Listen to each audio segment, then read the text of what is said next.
£1 seems quite... Morning, Dee. So, how do you feel? How do you feel about your grandson racing?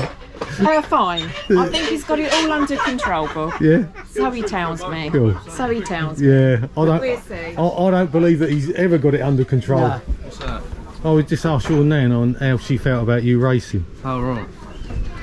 Always in control. Yeah? Yeah, that's it. You reckon? That's it. Prove that today. So, when you're out there racing, Yeah.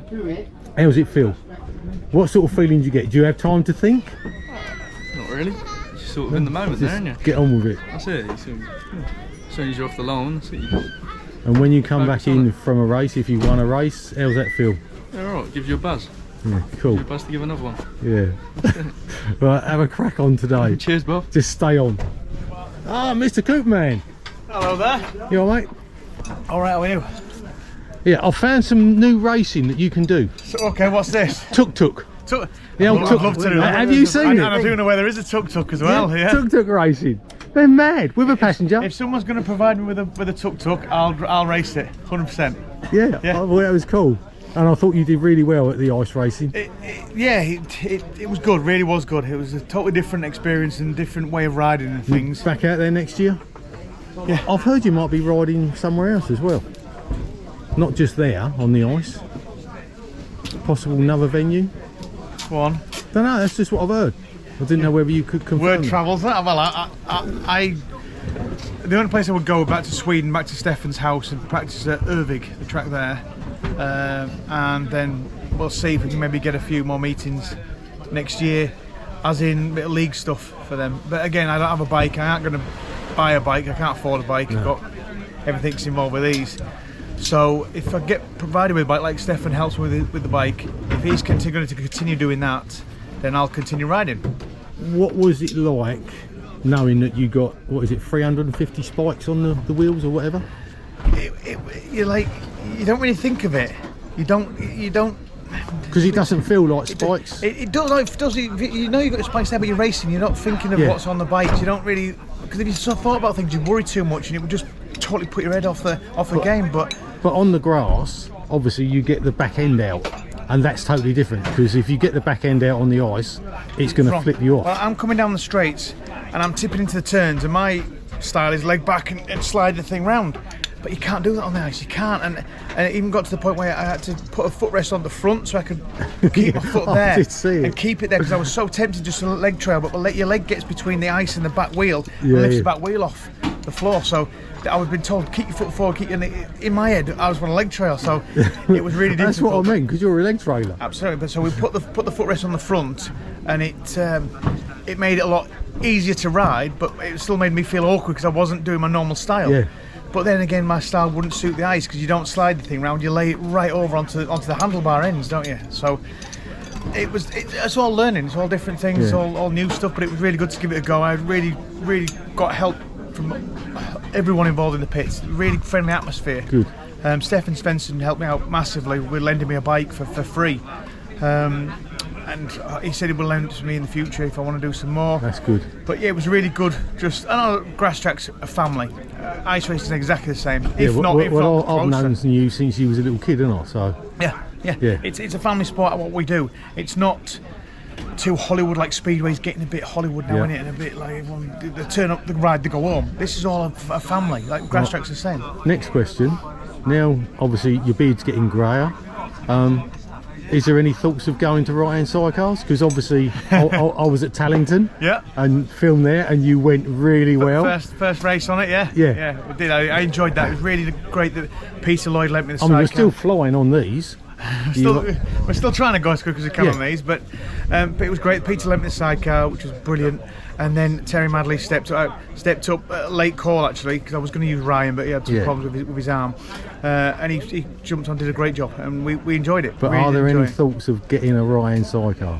Again, not so much getting one, but if I have been told I can use one in the future, so yes. So if I'm lucky enough to win the lottery or come into loads of money, and I'll buy a sidecar for like 20-25 grand, I'm your man. And give it to you. I'm your man, right there.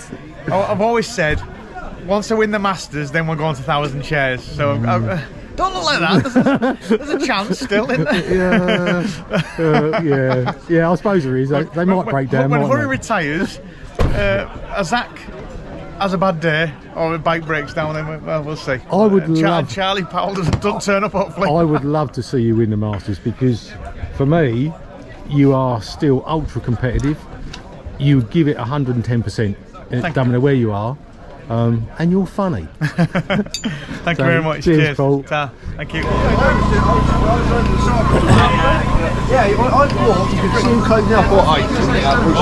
Right, so who's on the handlebars? Corey Taylor. I did wonder who's going to be riding, and you're passenger. I'm just a pusher, Bob. You're just a pusher today. So what's happening with your left hand? Because you ride with Rob, don't you? I'm going to do Frittingham with him, see how the back my back is. That's what I'm going to do. You got problems with your back? Yeah, real bad, yeah. Caused by? Just work, mate. Just work. Sitting down all day, that's the trouble. So, Yeah. So, we'll see, Frittingham, do practice, see how I feel. If not, it's time to give up, isn't it? Oh man. Admit defeat. No, just get some morphine injected into your back. That's bit the trouble. Bit of deep heat. But yeah, I should look forward to this. I mean, Corey goes quite well, because this ain't his bike, is it? Yeah. Is it his bike? It's hard to tell nowadays. Yeah, it didn't look like this last year. No, that's what I meant. Oh well. It's good for a bit of paperwork, isn't it? Are you riding today? I'm with Michael. You're with Michael? Yeah, just helping him out today. Do you know, I've had a month off of work with this. Love it. That's who you want as a passenger. I earn all that money. Get a bit of drive. Stop it spinning. You'll get plenty of. Look how skinny he is. I know. You won't even. You'll have to keep looking around and see whether he's there. Good luck on your own. No. I'm lying. I'm just making you feel good. When I had this Jordan on the back, we had a drive problem, didn't we? A serious drive problem. We'll put that down out to Webb. He was my first choice. Yeah. But then I didn't know you were available. Yeah, that's a good one. Good one. He's getting there. Yeah, he's getting there. Looks all right. The last bike, we've had that 24 years. So, it's all good. Oh, Paul, Yes, Paul. how's your new bike? Hopefully all right. You had a few teething A little problems. teething problem last week, but yeah, we're sorted. That'll be I good see now. some cracking pictures by Amanda. Yeah. No, it handles really nice Yeah. and really good. And what engine you got in it? The new Honda, not a new Honda, 2019 But it's a Honda. And what Yeah. did you have before? Suzuki. Ah, So we'll see. so Another learning curve. So, yeah, we'll see. yeah. Well, I've already put my own personal list of 6 qualifiers for the final. Getting the first 5 weren't too bad, but getting that last place. There's so many good riders nowadays. I think I had about 5 or 6 crews who I thought could make that last place. Yeah. It's very open nowadays. It is really competitive. Yeah, no, it's good. Right, Cheers, catch you mate. later, Paul.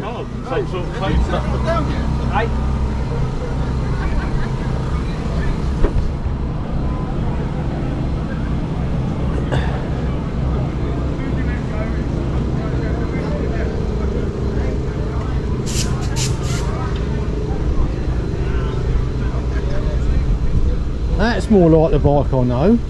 So what's that one then? 78. That's a bike, Bob. That's a bike. Yeah, I know, but like it's not all coloured up. That's not our bike, that's been loaned to Sam Oh right. from Chris Tyrrell. Oh, that's in the old and new. Ah, confusing me, the number. So, how's this bike? Is there any changes from last time? Just a set of handlebars, really. Yeah. Yeah. Hopefully it'll... Well, did he have the straight handlebars before? Yeah. So hopefully I know a lot of guys use these. I don't know what they call them, but it's sort of like bent handlebars. Yeah. So, He's just literally gone back really to basics. just back to basics, really. Yeah, because when he first come out, he was flying. Yeah. I mean, he beat Mark at Leamington. Yeah, and Cornwall. Yeah. Yeah, I think the biggest part for him was obviously having his daughter. that knocked his confidence a lot. And change of passengers, really. Yeah. Just got to gain your confidence. He's got Frankie, hasn't he? Frankie's alright, yeah. I'd like to see him go well, because, like I say, when he first come out, done really well, didn't he? Done well, and then he seemed to go backwards. Yeah, that's right. Which I know frustrated the hell out of everyone in the camp. you included. Yeah, me included. Yeah. We've got more talent. The trouble is, you've got to put some fun back into it, and that's what hopefully we're doing this year. Really. Yeah, you've got to take it as fun. You start taking it serious, you'll end up giving up. That's right. Yeah, you race long enough. Yeah, and definitely. You've got to enjoy the racing, whether you win or lose. That's right. Morning, Kieran. Morning, Bob. You alright? Yes, mate. Yeah, not too bad. How are you feeling? First one out? Not ridden this year yet, have you? No, not yet. Have you been anywhere to practice? No, I haven't rode it since the Ledbury meeting last year. So. All you've changed is your handlebars? Yeah. So your dead seats? Yeah, just changed them over, gone back to the original style handlebars.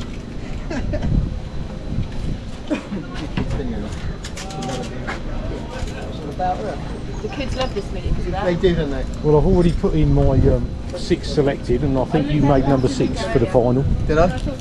I had about 5 crews to choose from, and I'm thinking, oh, I just don't know. I just don't know. But I've put the list in already on the video, already. All ready to go? Yeah, it just saves a lot of time. Yeah, doing all that typing is, took me a day and a half, I think. Did it? Yeah. And that's, obviously the only final I've put in is the right-handers. But I probably won't get that right. I probably won't. Probably have Mark Cossar blow his engine up or something. No, I hope it should be alright. Alright, good. Well, have a good day, mate. Lovely job, thank you very much, Bob. Hopefully you'll make the final. Perfect, thank you. Cheers, mate.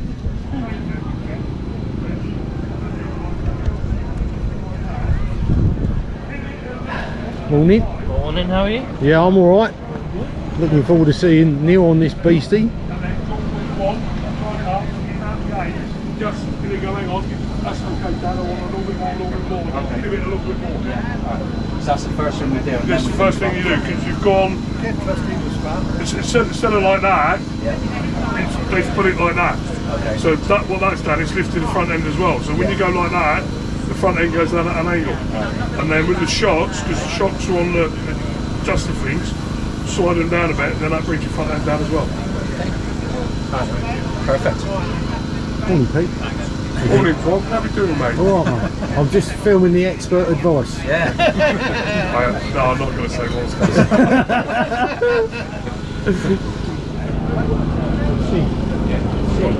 Right.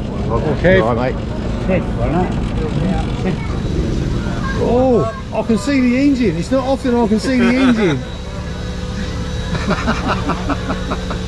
Don't break his camera. Yeah, I think you need to get a better throttle on that. And the clutch ain't all that, but yeah. Looks Don't injure him, please. lovely. Who did the welding?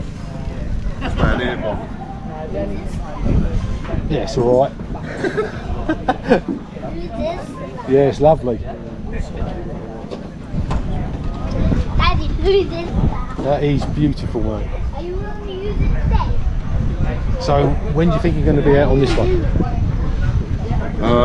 It's going to be a little while yet. I mean, John's got to get done what he's got to get done, then we've got to get He's John Hand? Yeah. Ah, you're doing Trevor's bike as well? That's right. Yeah, I've got 5 to build in total. Have you? Yeah. Oh, yeah, I spoke to Trev in the week when I saw he weren't on the list for here. Yeah. And he said, no, he said, bike's not finished yet. He said, because when he said, I ain't got a bike, I said, please tell me you're not retiring. Yeah. He went, no. He said, John Hand's building me a new one. Yeah, I've got 5 to build, and this is just a prototype. But is this rumour that I've heard that Trevor wants you to build it the same as Mark Cossar's bike? I'm not sure whether it's the same. He's got his own ideas on what he wants geometry-wise, headstock angle and lead, and Yeah. I've got to build it to his spec. So who are the other 5 bikes for? Obviously one for Will. Dale Fish. Dale Fish. One for myself. Oh, you coming out? Yeah, with my sister on the side. Really? Hopefully. And one. Do you not like your sister? I had a bad motorbike accident about 6 or 7 years ago. What, on the road. On the road. I've not really been allowed to ride a motorbike since. Oh, that's chronic, isn't it? That's like having a kick in the goolies every day. I love this sport, and obviously me too. Meeting Will, becoming good friends with Will. I've watched the sport come with him, you know. Done his front end on his bike now, done a lot of work on it. I just wanted to have a go. Yeah, and I'll be honest, getting to know Will, I mean, I filmed his wedding about 30 years ago. Yeah, he told me. Years ago. He told me. How long ago was it? Come on, you best get this right. About 15 years ago, maybe. Probably about that, yeah. So like that. But you couldn't wish to meet a nicer bloke, to be honest. No, I know. Yeah, smashing bloke. I just wanted to be part of it, you know. So I said to my sister about it, and she said the only way you're doing it is if I'm passenger. So have you been out on one of these anywhere? No practice track or anything? Never, no. They're not scary, are they? No, they're alright. No, they're alright, yeah.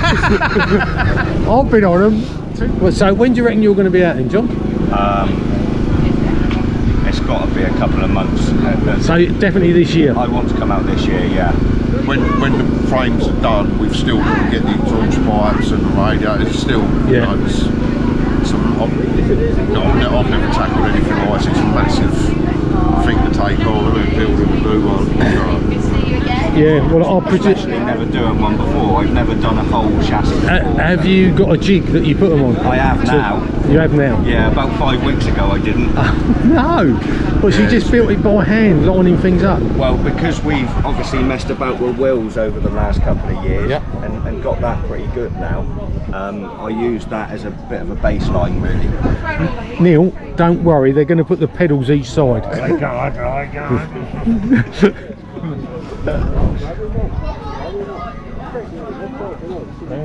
Yeah, it looks nice, doesn't it? Something else for you to worry about.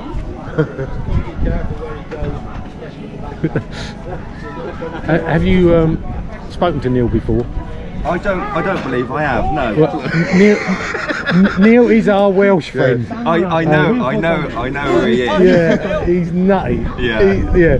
Nutty is the only way to describe Neil. It's too big.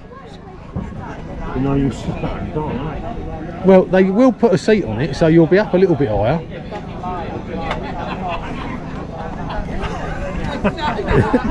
It's just big. It's just big. Yeah, it's not often people say that about you, is it? A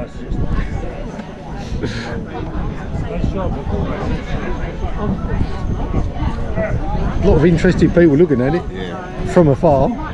Who's made it then? This man here. Oh, right. John Hand. That's what he. So, is this what you do for a living, or do you do something else? No, this is what I do for a living. Normally I do solo scramblers, 365 scramblers. Oh right, yeah. Yeah, I'm going to go and do one of them later this year. Is it Mark's Tay they race? Oh, you don't know where they race? I used to follow it, but since I got into Grasstrack, I'm all about Grasstrack now, really. Is it your design then? Yeah, is this the first one? It is, yeah. Oh, right. Well, it's been nice to have a chat. Yeah, no worries. And I'll best go and do. I'll best go and do some more work. Otherwise, people think they must like him. Yeah. Right, see you, Will. See you, John.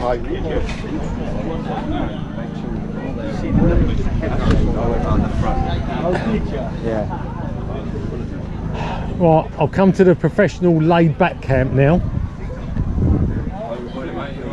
Happy birthday for the other day. So what are you now, 12? 34. No! Is he really? Yeah. How do you know? Oh, he's your dad?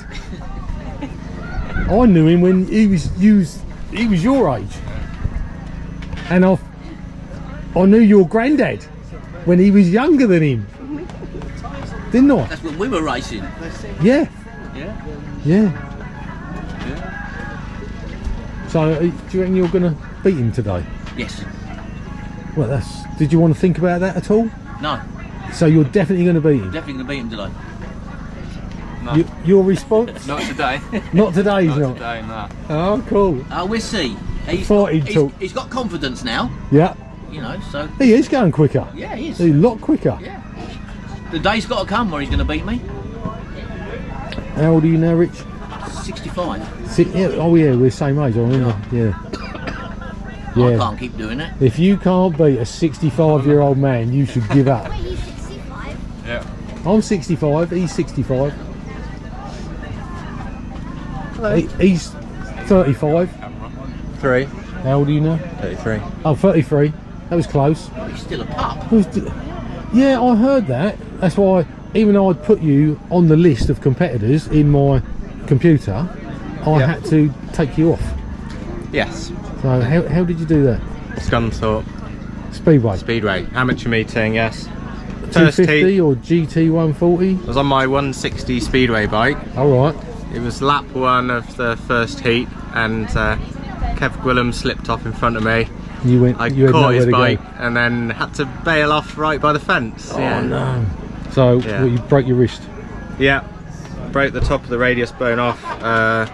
Hopefully this is coming off in 2 weeks' time.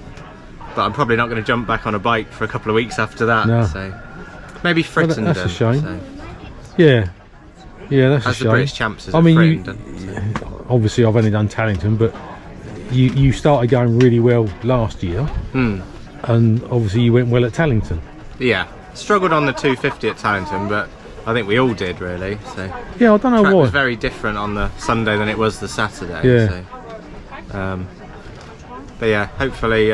We've just been discussing the rivalry between dad and son. Well, we got a race winner here now, haven't we? So yeah, no pressure.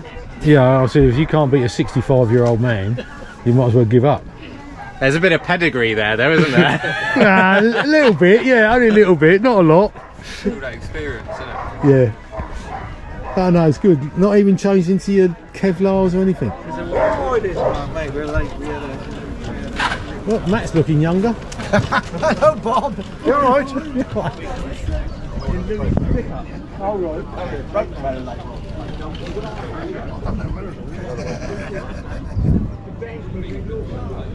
right, Mark?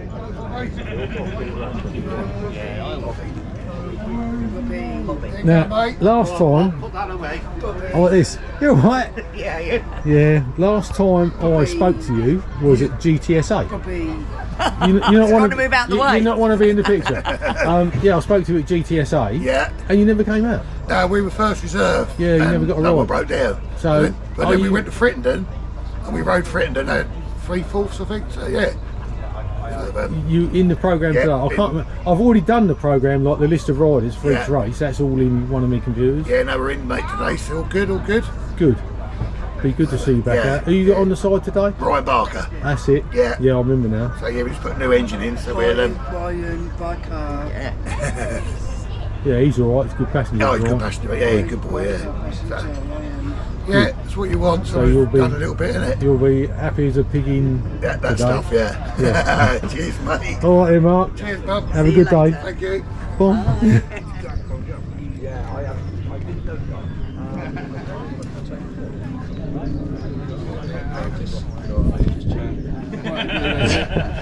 You look busy. You alright, Cole? Hello, Bob. Yeah, look busy. I am looking busy. You alright, Aaron? Hi, mate. You alright?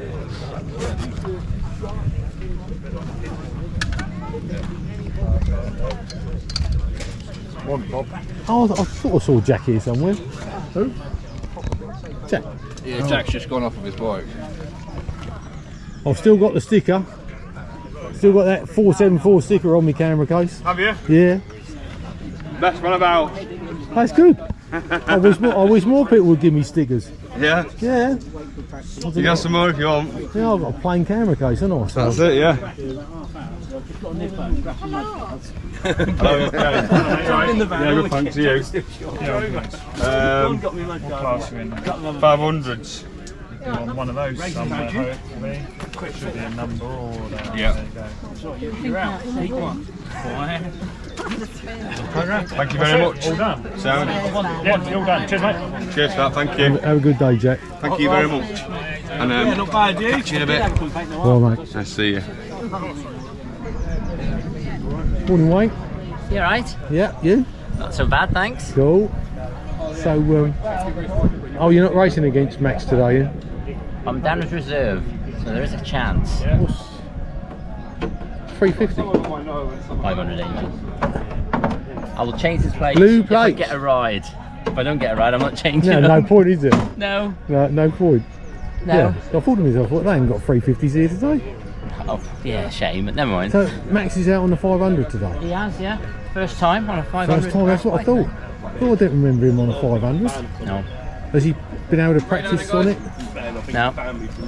He does a bit better some speedway, second half, Yeah, I know so he does, yeah. he'll be fine, really. He's got to remember to turn left. Turn left, that's all you got to think of, isn't it? Exactly. It's like NASCAR racing, isn't it? Turn Yeah. left.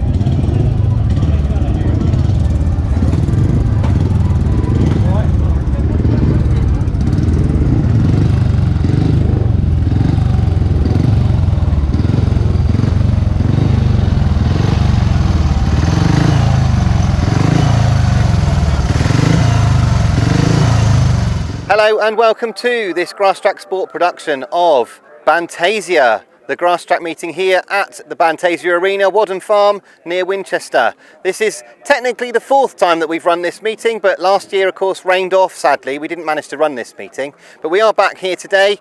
I'm really pleased to say that the riders have entered in their droves. We've been supported brilliantly by the riders this afternoon. We have got pretty much everyone in the 1000cc sidecars here today. A couple of notable absentees, but through one reason or another, but we have got many of the top riders here today. We've got a really good 500cc solo lineup, 250 solos as well, and the old and new is 4 classes today, 35 races through the day. It's certainly going to be action-packed. Lots of people have talked about the circuit today. There's been a lot of work gone onto the venue as you come into the field. The circuit has had plenty of work as well. It's looking professional, it's looking good. We can't wait to get on with some racing. So who's going to do the winning? Well, we'll have to wait and see, but lots of people are saying it's one of the most open lineups that we've ever had here at the Bantasia meeting. In the 500 solos, could it be Paul Cooper? He's certainly the rider that lots of people know has got plenty of experience. He came second here back in 2022. But we've got Mickey Simpson as well, who is one of the riders that was absolutely flying at the Masters last year before it got curtailed. He's really not shown his cards on the grass yet. We're looking forward to seeing Mickey. We've got Chad Wurtzfeld, who we know goes well here as well, and a whole host of other riders. Charlie Powell. Everywhere you look in the pits, there are riders that could win this meeting. It's very hard to call. In the right-hand sidecars, of course, every meeting these days starts with Mark Cossar and Blyth at the top of the bill. Who's going to stop them? We'll have to wait and see. Terry Saunters and Liam Brown are here. They could be the crew to watch. They've beaten Mark and Carl several times, of course. And then Michael Austin, Clint Blondell, all of that kind of... Will Offen as well. Will Penfold's returning as well. So there's lots of other riders on the periphery that could do the winning today. The 250 solos, we've got Luke Harris here, he's one of the top riders of course. Charlie Wood's here in the 250s as well, and then we've got a whole host of other riders as well who could do the winning in the 250s. Cameron Taylor has always won Bantasia. He's won both of the times that we've run it. He's in the 500 solo class. I wonder if he could do a bit of damage in the 500 solos. He's not in the 250s, so there will be a new name in the 250s. I wonder if he can transfer it over to the big class. We'll have to wait and see. What we're going to do now, myself and Bob, we're going to go into the pits, see if we can pick some riders' brains for the morning, see what they're thinking as we start Bantasia for 2024. So straight into the pits, and we'll start by rectifying a mistake that I've already made. That's a good way to start the day. I've already put Luke Harris in the 250s. Of course, Luke, you're riding in the 500s today, not the 250s. So yeah, 500s, great to see you on the 500. Of course, this is a circuit you've ridden, but more or less in the 250 class. Yeah, it'll be a bit different compared to usual, but I think it's about time out, get some experience on the 500, and especially meetings like this where you've got quite a few big names here as well. So it's good to put yourself up against the best riders in the country and sort of test yourself a little bit. And it's just one of them things where I'm trying not to put too much pressure on myself, but we'll just see how the day goes along. Yeah. I mean, that's something that we've sort of seen from you before, is that you do put a bit of pressure on yourself, and you know, it's all become a bit of an ongoing joke about this lack of smile. But I know that you rate yourself, and I think that we've seen that there are times where you can beat anyone. Yeah, I think it's a little bit of a tough one, really, because I want to do well, and I know I've got the ability to do it. It's just I think trying to get it out of myself and putting it on the track. I've worked hard on it over the past few seasons, but I think this year, because I'm a newcomer to a 500, say, I haven't got that pressure of having to win every meeting because no one's expecting it. The only person that's expecting it is myself, so it's nice to just not have that much pressure on my shoulders for once, and then we can just take each meeting as it comes and try and get some good results. And obviously a few riders today, it would be their first meeting, first time they've ridden the bike this season for quite a few people, but for yourself, quite a bit that's gone on between sort of Christmas and now. Yeah, been doing a lot of gym work in the winter. I've managed to do some speedway as well in the winter as well. We've managed to get a few meetings booked up for that. It was in Tallington at the end of March, and then I thought I'd just go to Holland as well and get a bit of experience out there. And there was a period where there was nothing in this country going on, so I thought, well, instead of sitting at home doing nothing, you're better off going out and getting some more experience abroad. So sort of as the calendar allowed me to, I thought it's just sort of, better off getting out there and seeing what we can do out there. So quite enjoyed that. We learned quite a few things out there as well, so hopefully we can put that back into the UK over here as well. Yeah. Great stuff, Luke. Well, we're looking forward to seeing you in the bigger class today, and yeah, good luck, but don't put too much pressure on yourself. I'll try not to, thank you. Right, sidecars time. We've got Neil Owen and Jason Farwell with us. Another season, boys, ready to go. Good result last week as well. Yes, good first result for us. And early, as you can see, we were early out this season. We kept the engine over the winter because it didn't do too many meetings last year. So we got it now for another 4 or 5 meetings, and then taking it back up to Gary up in Gordon's to refresh her then for the rest of the season. Yeah, that's the thing with the bike, of course. She is quite highly strung, isn't she? And she likes to go for her spa days every now and again. But it was great to see you out so early. But yeah, so when it does go in mid-season, is it a long-term break? Are you going to have a mid-season break, or will it be a fairly quick one this time? Hopefully it'll only be about 3 weeks. We planned in June, is that right? No, July. July, we got a break in July. So once we do our last meeting in June, we'll get the motor back up to Gordon Engineering, and hopefully within a couple of weeks, as long as it's in one piece, Gary bring a smile to Gary's face, and he should be able to turn it around then, ready for the rest of the season. Well, that's good news. That's good that it won't be too long. But Jason, obviously, coming back to last week, obviously it was a technical little track. I wasn't there, but from what I can gather, obviously suited the Godden because you were going well by all accounts. Yeah, I mean, it was a thinker's track. I mean, you couldn't hair into the first bend flat out, because otherwise you'd have ended up through the ropes, and with the tabletop jump on entry, made it a bit more challenging. I certainly was aching from head to toe Monday and Tuesday. Like I said, out this early, we're in unknown territory here, because we're not normally out till June, July. But no, if you offered us second place at the beginning of the day, we'd have took it with both hands. So hopefully we can carry that momentum on to today, and hopefully we can carry a bit more speed into the first bend and maybe not let Mark up the inside of us. Already talking about Mark, aren't we? Yeah, but yeah, Neil, obviously we're delighted you're here with us because we always run early and it's always touch and go whether we'll be able to get you here. But this is a place that you've ridden lots and lots of times, been in this field a lot. In fact, I think I remember beating you actually here in this field once. I can't really remember that. But it's it's a track that you've ridden a lot, and you sort of know what's coming, really. Yes, it was when we used to do the Southern Centre Championships here and all that. It's been going on for 20 odd years, I think. I've been ridden here. It's a good little track. I noticed you've moved the track slightly where the pits used to be further down, so the track has moved around a little bit. It's a good track and well prepared. Well, hopefully it suits the Godden for today. We love hearing the Godden, of course, everyone does, and yeah, good luck and hope the form continues. Yes, certainly we'll give it hell. Thank you very much. Thank you. Cheers. Right, we've come to 500 solos and the northern section of the pits, I suppose. We've got Paul Cooper with us and Jack Roberts, two really top riders in this country at the moment. We're delighted to have them here today. We'll start with you, Jack. Yep. Great to have you here, and obviously you've made your comeback and you're very much back into the swing of grass track now. You must be really enjoying it. Yeah, I'm loving it really. It was my granddad who got me back into it really. Why? How did your granddad get back into it? Pardon? How did your granddad get you back into it? Well, he bought an engine off Paul Cooper, and then my friend Christian Jones sponsored me a frame. So, but that engine wasn't really good. But no, yeah, dude, yeah, I love it. Been loving it, and then carry on going and enjoy ourselves, don't we?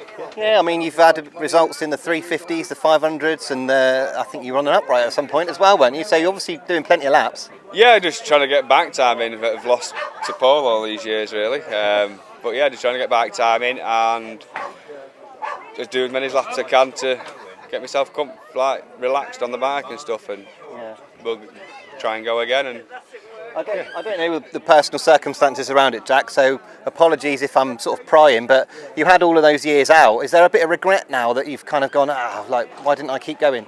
No, not really, absolutely not, because you could always say that you regretted something, but I got a wife, had kids, and then I had a third one 7 weeks ago.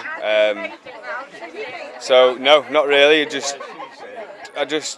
I'd never had any regrets. I just done what I've wanted to do, and yeah, just enjoy myself. But I am glad to be back, if you know what I mean. It is what it is, and I've got to do what I've got to do. It's very good to have you back as well, mate. Yeah, definitely. Yeah, welcome return. Well, Paul, you've obviously brought yourself down for our meetings again, and always supported us, so we're really grateful for that. But lots of people tipping you for this one. Oh, that put the pressure on, hasn't it? When you get tipped for something, it's nice that I have people supporting me in that way, that they think I'm good enough to win this meeting. But we've got a handful of top riders here, so you've done really well getting the field that you have got, of rider-wise. Jack, Charlie, Chad, Cameron is going really well. You've got probably 6-7 riders who could win this, and the track looks great. It's not too big. It's a proper grass track. It's not a long track. It's a grass track where you're going to get some good racing today. And with the standard of riders you've got, it's going to be fun right throughout the whole field, from first to last. So the fans are going to enjoy it, and I'm going to enjoy it. And obviously, you enjoy it more if I'm in front. But I'm going to enjoy being on the bikes and battling. Yeah, great stuff. Well, good that you've come so positive.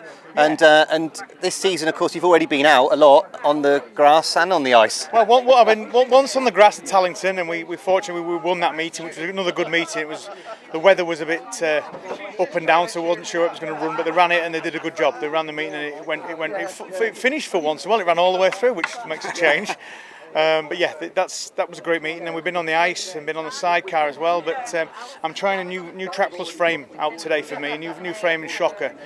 It's hopefully it's going to suit my style and going to work, and we're going to be good. But that's my excuse if I have a bad meeting. I'm trying a new frame that's not working for me, so I just got that in there early. Get that in there early. Well, I'm sure that whatever it is, you'll manage it. So you've got one different mic. I've got one brand new frame. This is the one I'm going to be using today. It's a new frame, new shocker design. The shocker mounts now underneath the seat on the down tube rather than the engine plates. Different swinging arm position. And bits and bobs, so that's all new for me. I'm going to try it today, but I've got the bike that I rode at Tallington a few weeks ago. That's the spare, so if things are going bad, I can jump on that, and we know that's going to work for me good. Great stuff. Well, gents, thank you so much for travelling down so far. I know it's a long journey, and hopefully we provide you with a brilliant racetrack to do your thing. Well, we'll try our best, and we're going to look forward to June as well. Yeah, where Jack and I are going to be supporting the Northern team in the 500s.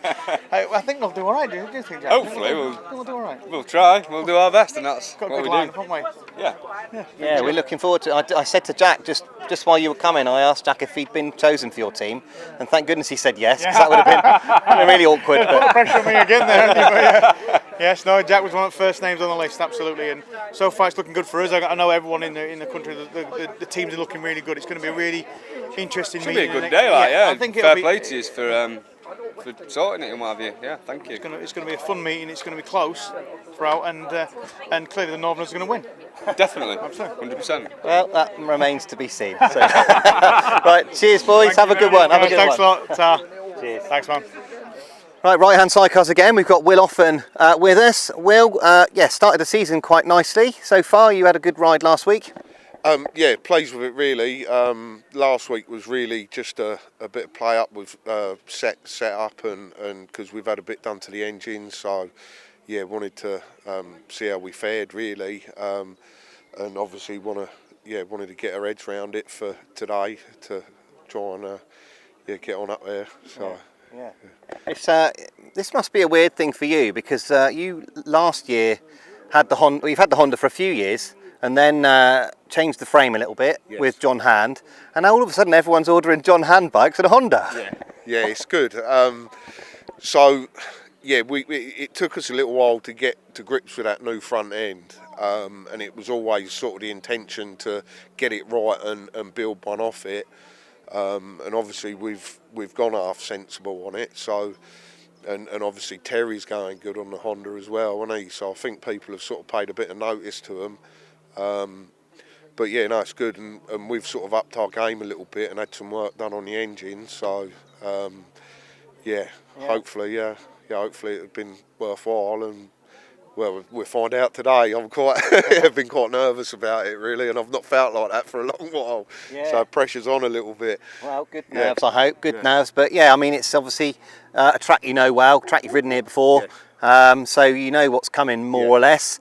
But yeah, it'd be interesting to see how this all comes out in the wash with all these Hondas suddenly appearing. We've always struggled with getting out the gate as well with it, but what we've done with it now as well. Last week we was firing out the gate good, so yeah, and that's half the battle, isn't it? So yeah. Absolutely. Well, good luck today, Will. We'll let you go to the toilet. That's what you're after. That's why he keeps moving around, if you're wondering. And have a good day. Lovely, thank you. Cheers.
onto the circuit, and we have got out in gate number 1 this time on the inside, absolute sidecar legend Steve Smith and his passenger Gareth Little, 7 times British champion Steve Smith. No Bobby Simmons of course in gate 2, we've got Clint Brondell and Conor in gate 3, Matt Fumarola and Andi Wilson are in gate 5. Just waiting to see where Neil Owen is. It doesn't look like we've got Neil Owen on the circuit at the moment. The yellow flag is there, so I don't think we're ready to start. Nick Stace and Terry Saunters on the outside. And I think Neil Owen and Jason Farwell are making their way onto the circuit. I can see a yellow flag in the pit box. So here comes the V-twin Dodden.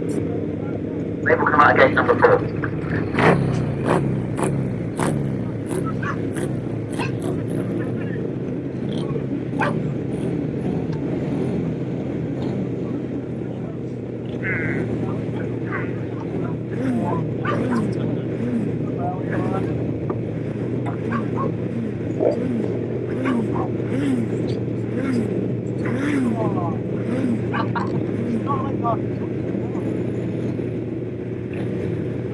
So Neil Owen and Jason Farwell, the last outfit to come to the line in gate number 4.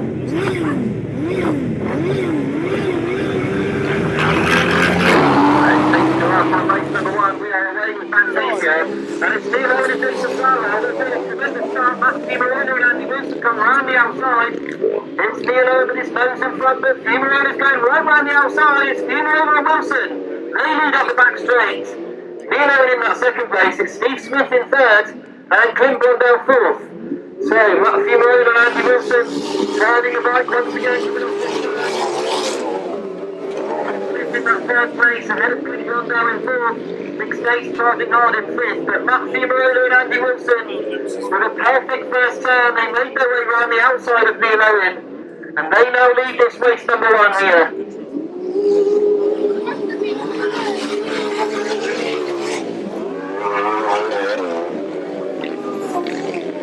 Matt Fumarola and Andi Wilson, Suzuki powered as they go down that back straight, ahead of Neil Owen and Jason Farwell.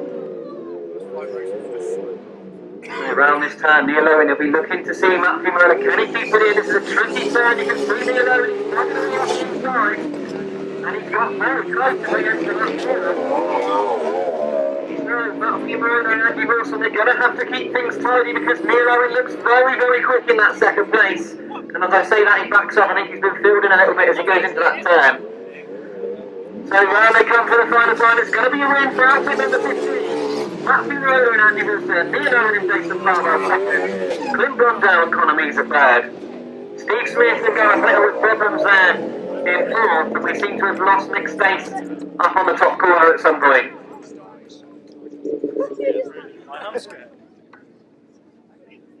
No, it's not. It's good.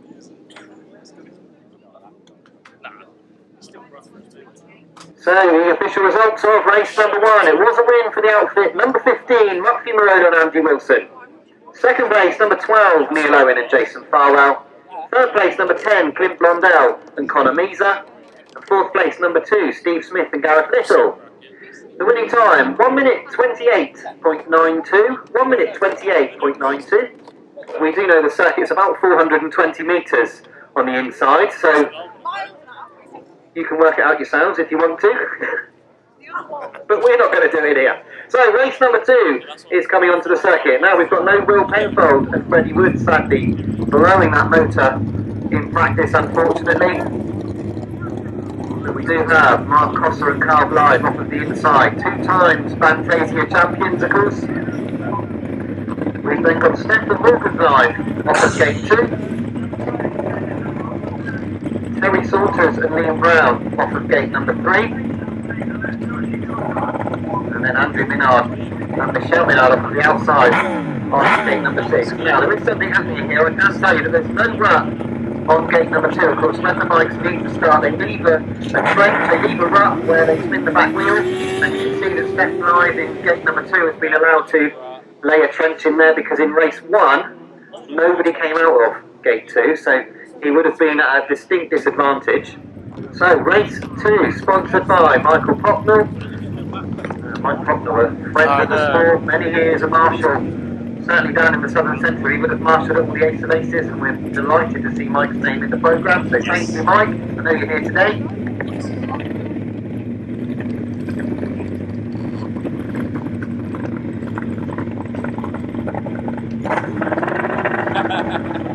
So race number 2 is at the tapes.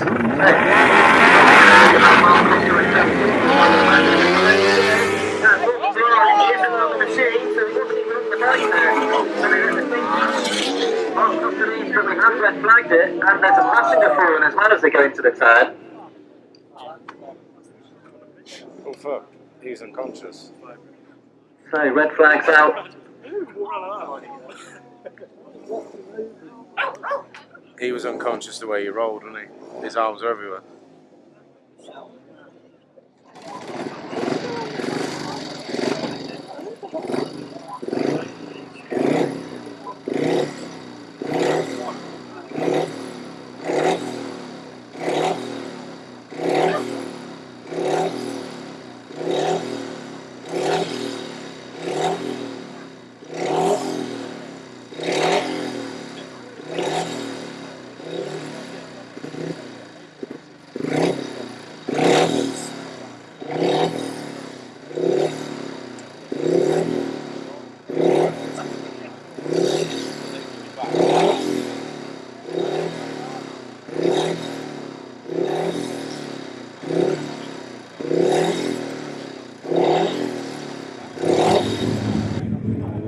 So we've had clearance from the medical team that we are ready to get racing again. So we will carry on with the rerun of race 2, sponsored by Michael Botner. And this mouth-watering encounter between Mark Cossar and Blyth and Terry Saunters and Liam Brown can unfold. And Steph Blyth and Morgan Blyth in between the two. What can he do from the inside of there? He's certainly got two very quick outfits either side of him here.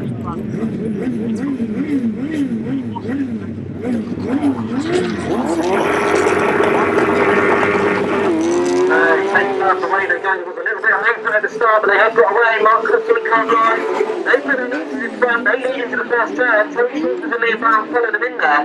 Steph Blyth and Morgan Blyth are in that third. So Mark Cossar and Blyth, they look very, very quick in practice, and they are pulling away already from Terry Saunters in that second place.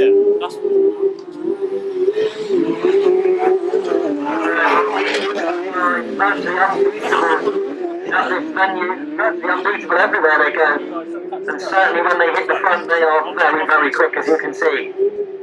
Suzuki powered, of course, Mark Cossar and Blyth, they've always used a Suzuki for many, many years. Whilst lots of outfits are starting to look at other engines, Mark is still carrying on with that Suzuki.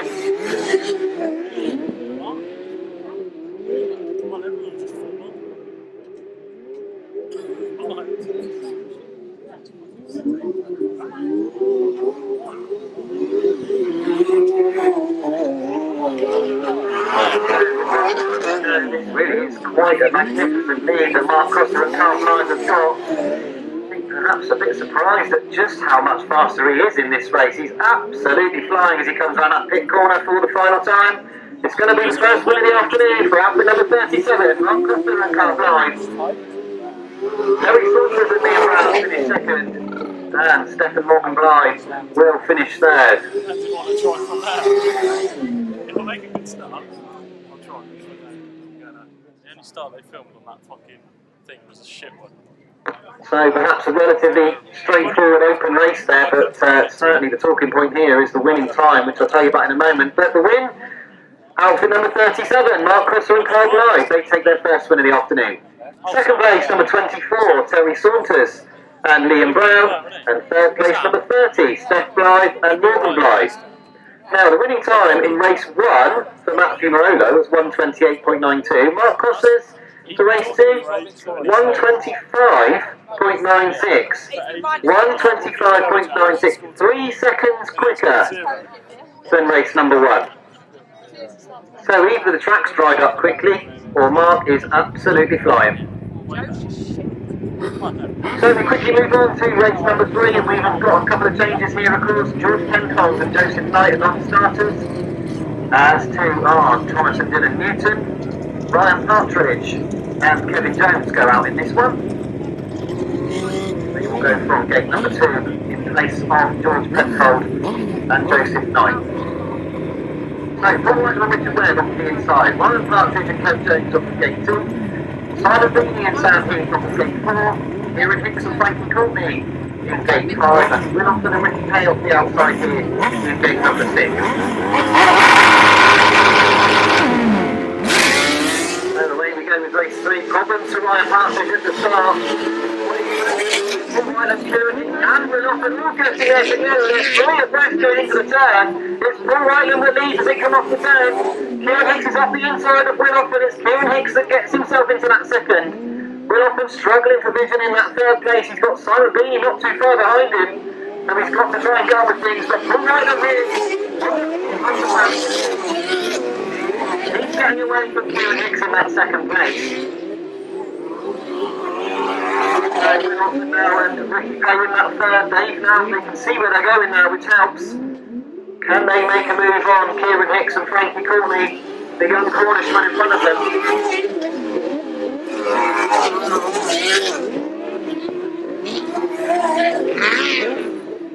So I think if anything's going to happen, it's for that second. You can see Will Austin and Ricky Hay, they are getting closer and closer to Kieran Hicks in that second place. Paul Whitelam and Richard Webb are absolutely gone here at the front.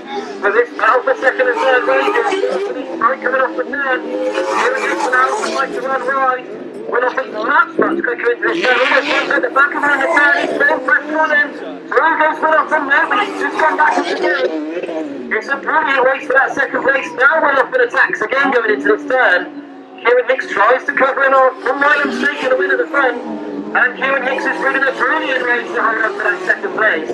Will Austin in third. Simon Beanie finishes fourth, and Ryan Partridge in fifth.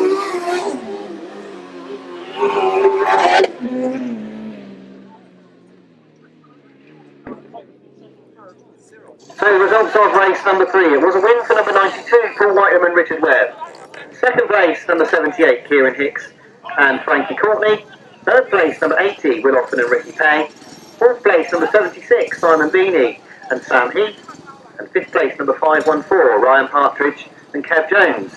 The winning time, 1 minute 28.24. 1 minute 28.24. So, those of you keeping your programmes will see that that 125.96 recorded by Mark Cossar is absolutely rapid in that race too. So we look towards race 4 here. We've got Pete Shaw here with Alan Hoskin in the chair, the place of passenger. We've got no Ryan Partridge in this race. Bradley Reynolds and Steve Smith are in gate 3. Mark Warren and Ryan Barker are in gate 4. We've got no Corey Taylor and Jordan Fish in gate 5. And then Michael Austin and Jordan Holland off the outside in gate 6. So another change of passenger there in Michael Austin. Jordan Holland. So takes up. Away we go. Michael Austin's made a good start off the outside. Randy Reynolds has made a good start as well. Michael Austin leads into the turn. He's followed by Randy Reynolds, so in that second place. One of the outfits hasn't managed to get going. Pete Shaw left at the start. So Michael Austin here and Jordan Holland getting used to one another. Running very wide, struggling to turn the machine coming off this turn, Michael Austin. He really is running wide. Problems to Randy Reynolds and Steve Smith as they come past us.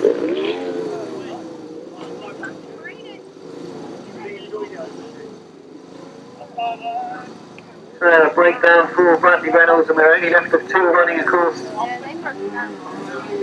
Michael Austin and Jordan Holland looking fast at the front. It'll be interesting to see what sort of times they set. Mark Warren and Ryan Barker holding riding round for that second place. Of course, lots of these outfits here for the first runner. There hasn't been many laps so far this season.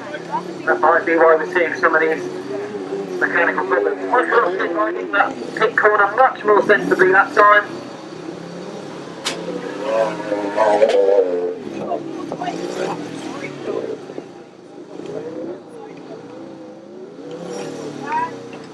So for the final time, round the turn comes number 991. Michael Austin and Jordan Holland. They take their first win of the afternoon. 306, Mark Warren and Ryan Barker finished second.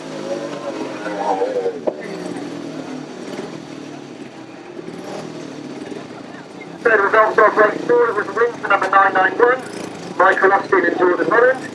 And second place, number 306, Mark Warren and Ryan Barker.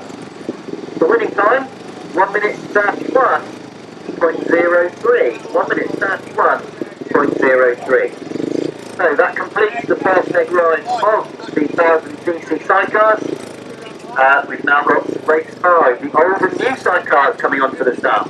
We've got all of the riders coming to the line this time. We've got in gate 4, we'll see Marianne Wilford, who wasn't due to be in this race, but she is now. Marianne Wilford and Barbara Springall.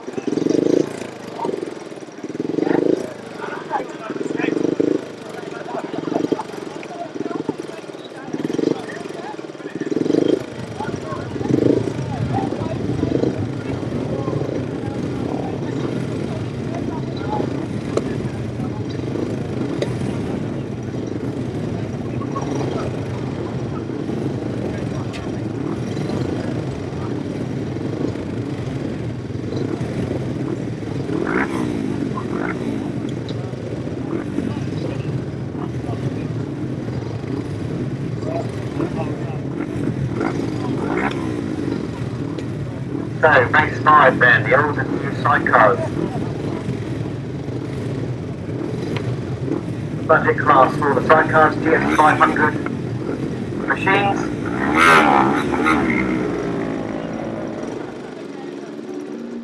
And it's outfit number 69, Brian Hatch and Lewis Horton. Off the start as they go into his first turn. He's quickly hounded by Liam Brown and Sam Jacobs going into that turn.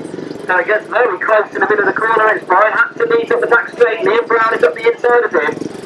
And it's going to get close going into this turn. Liam Brown's up the inside. He's forced the issue. He's forced Brian Hatch wide. And they are absolutely neck and neck coming off that turn. Now Liam Brown's got his nose in front. Liam Brown and Frankie Courtney the lead. Brian Hatch comes back up the inside. It gets close in the middle of the turn. So Liam Brown and Frankie Courtney, they had to overcome Brian Hatch, who made an electric start there. Once again, we've got problems to some of our outfits out on the circuit. You can see that Sam Jacobs has stopped over him on the other side. Liam Brown and Frankie Courtney, they're having this all their own way so far. Herman Paul's the rider in third, ahead of Marianne Wolford in that fourth at the moment.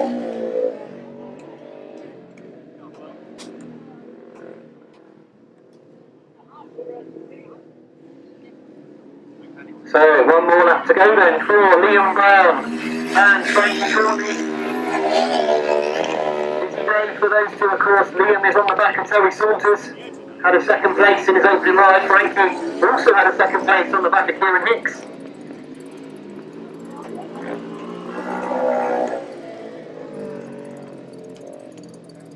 So, around this turn they go, and it's going to be a win for the first heat of the afternoon for the older dudes. For number 3, Liam Brown and Frankie Courtney. Number 69, Brian Hatch finishes second. Herman Paul, number 38, finishes third. And Marianne Wolford will finish fourth.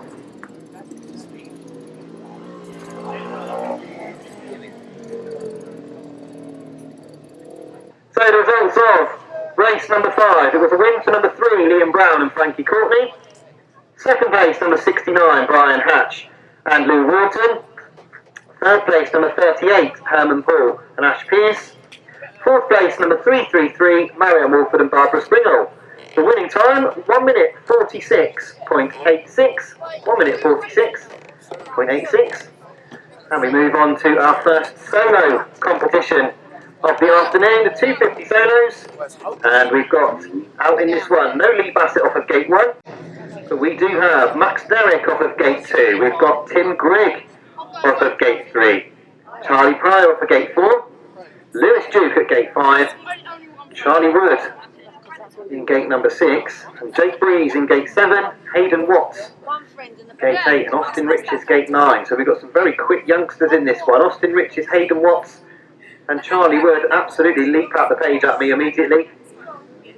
Tim Grigg though, he's had some very good rides here in the past. Vastly experienced motorcyclist. Away they go then. It is Tim Grigg who makes the best of the starts. So into the first turn they go, and it is Tim Grigg. Max Derrick is the rider who's got there in second. He's made a really good start, Max Derrick. He's trying to get himself round the outside of Tim Grigg. Now Charlie Wood's having to go around the outside as well. So it's Tim Grigg leading, Max Derrick in that second. He's forcing Charlie Wood a little bit wider than he wants to ride as they go into that turn. But look at Charlie Wood now. He's sweeping around the outside. And it's now rider number 33 that leads, Charlie Wood. But he slows in the turn, and once again Tim Grigg comes up the inside. So the two very different styles here. Charlie Wood slightly slower into the turn, certainly big turn, and out of the turn he's a lot quicker. You can see that Tim is able to gain on him going into the turn. So Charlie Wood leads. It's Tim Grigg in that second place. Max Derrick's in third. He's being hounded by Lewis Duke in that fourth place. Hayden Watts is in fifth. So one more up to for Charlie Wood. Lewis Duke's having a really good go here at Max Derrick. Austin Richards surprisingly right down the order here.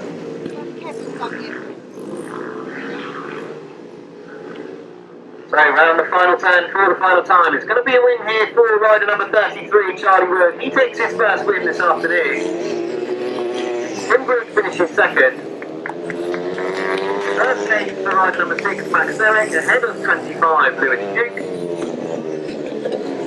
And Hayden Watts, Austin Richards, Jake Breeze and Charlie Pryor.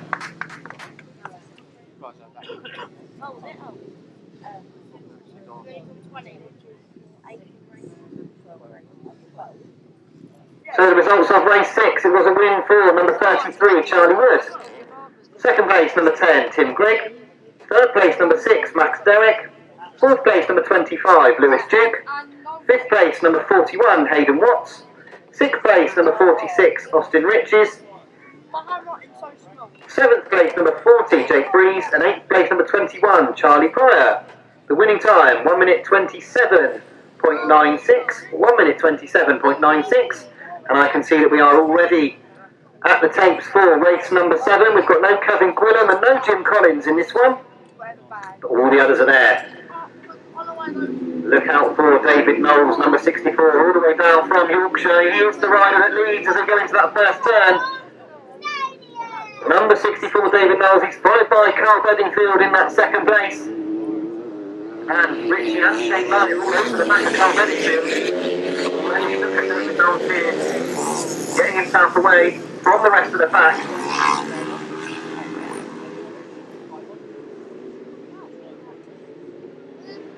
Vastly experienced, of course, David Knowles, British champion in the past. Still a really quick rider, as you can see. Carl Bedingfield, Shane Knight, not in battle for his third place. Richie Knight was involved in that, but he seems to have backed off a little bit.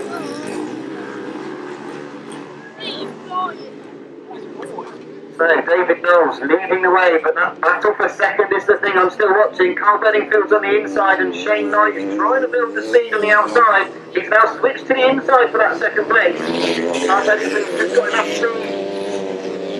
David Knowles is home and dry here, but this battle for second and third between Carl Bedingfield and Shane Knight is being very keenly contested. Aidan Arthur is the rider in 5th place who's starting to catch up for that 4th. So into this turn for the final time, once again Shane Knight's gone wide. David Knowles takes the win. Carl Bedingfield's going to hold on to that second place. Shane Knight in third, Ricky Knight fourth, ahead of Aidan Arthur in 5th. Mark Cossar finishes 6th, and Luke Tuck comes home in 7th. So the results of race 7, it was a win for number 64, David Knowles. Second place, number 73, Carl Bedingfield. Third place, number 339, Shane Knight. Fourth place, number 229, Richie Knight. Fifth place, number 60, Aidan Arthur. Sixth place, number 65, Mark Headling. And seventh place, number 89, Luke Tuck. The winning time, 1 minute 22.66. 1 minute 22.66. Considerably faster than race 6's time.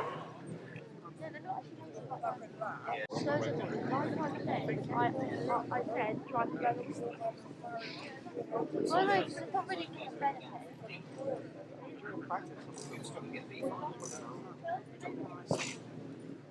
Well, I mean, I think after Moldy, I did a wheelie, that's right.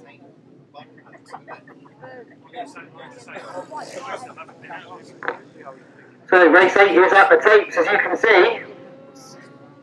Although we've got yellow flags being waved at the moment, so we're obviously waiting for another rider.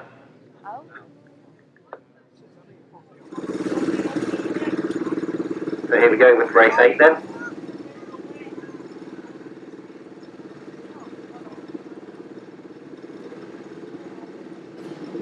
So takes half away they go. I can see Aaron Butcher's made a fabulous start from the middle. Luke Harris is there too. Paul Cooper's the rider gone up the inside. And it's Paul Cooper that leads. Aaron Butcher's in second. Butcher's fallen in the turn. Everybody's missed him. So Aaron Butcher after a brilliant start. Now in the first turn, but Paul Cooper is away. Luke Harris is in that second place. So I think Aaron Butcher is going to be able to get his machine away from the circuit in time. In fact, he has.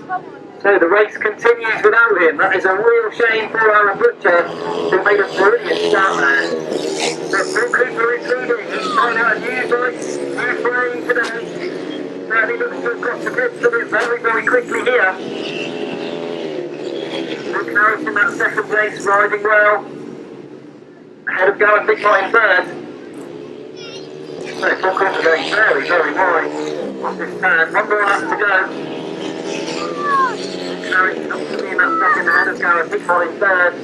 Ben Phillips in fourth. Jamie Fenn-Smith currently clear. Removes his goggles as he goes past that. Mark Henley and Luke Tuck, the two riders that were out in the 250 race. Battling with each other now in the 500. There is a checkered flag for Paul Cooper. He takes the win. Luke Harris in second, Gareth Hickmott third. And we've got a little way back to Ben Phillips in that fourth place. Jamie Fenn-Smith finishes 5th, Mark Henley in 6th, and Luke Tuck finishes 7th.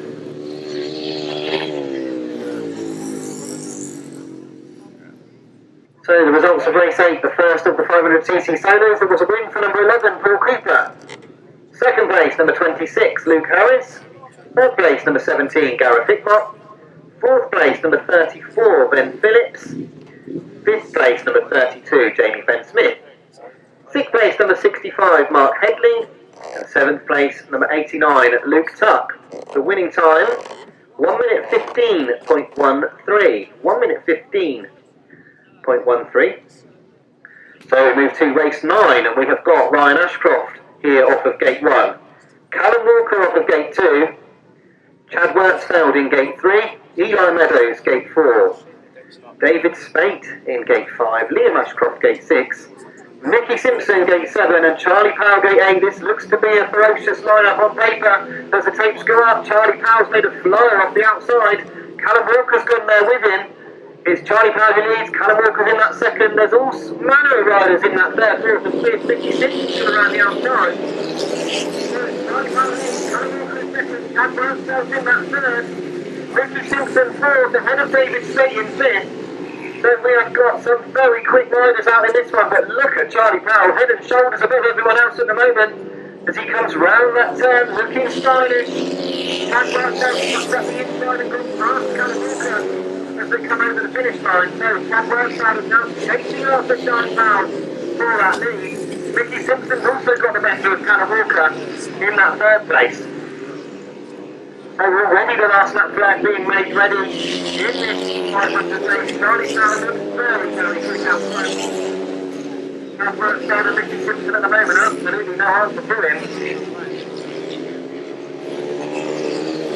So round the bend for the final time. Perfect way to start the afternoon for number 92, Charlie Powell. He goes incredibly wide as he comes past us. And I think he's thrown the chain as he's come past us as well. But he does take a win.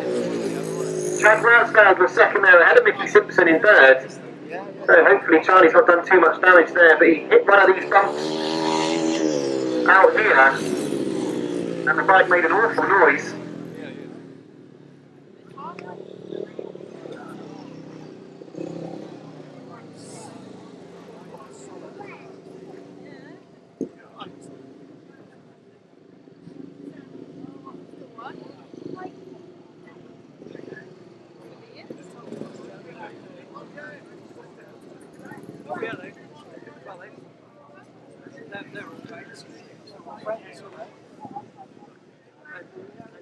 So the results of race 9.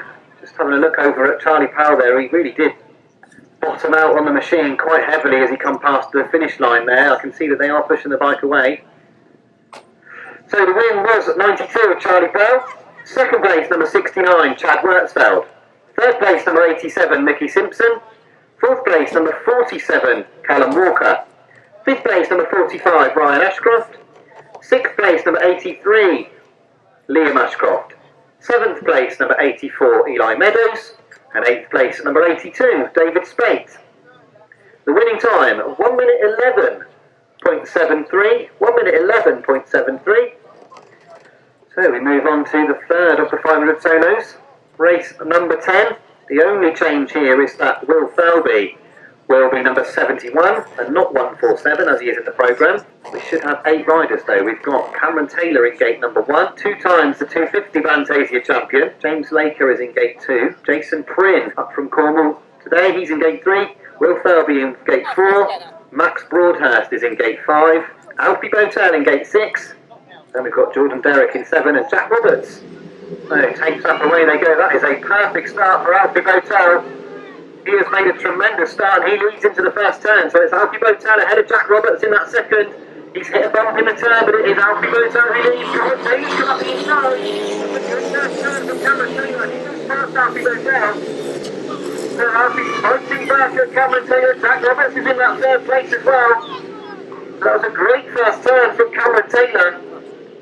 So Alfie Botel in that second. What can he do here about Cameron Taylor, who's riding very tightly up the inside? But Alfie Botel is not very far away. Can over go with Cameron Taylor.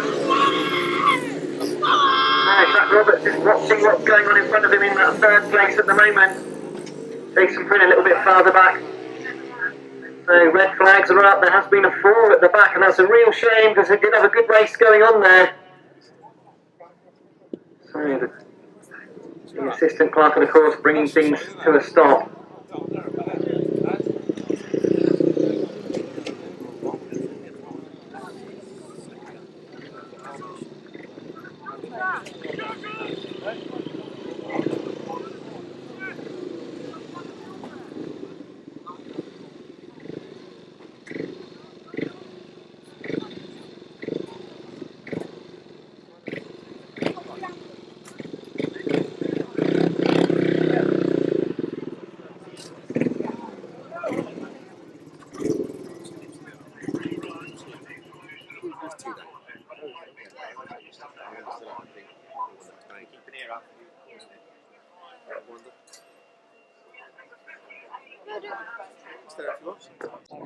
So the rerun then of race 10 is coming to tapes.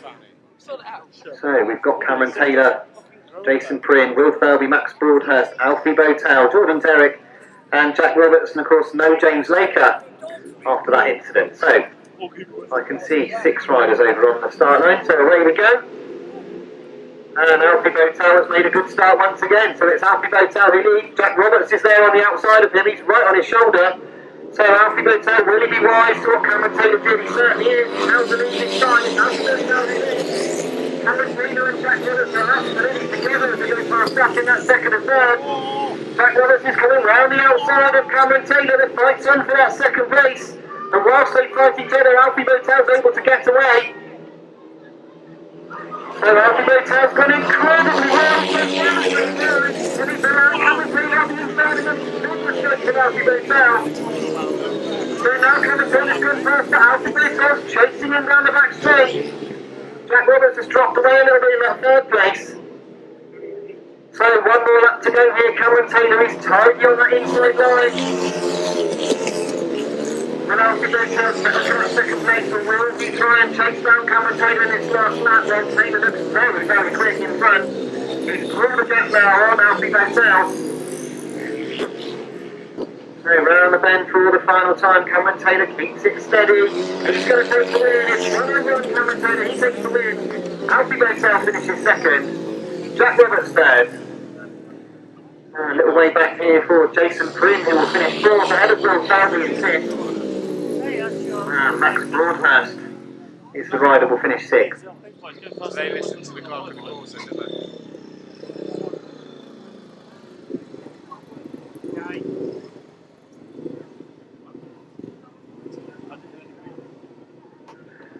So the official results of race 10, it was a win for number 101, Cameron Taylor.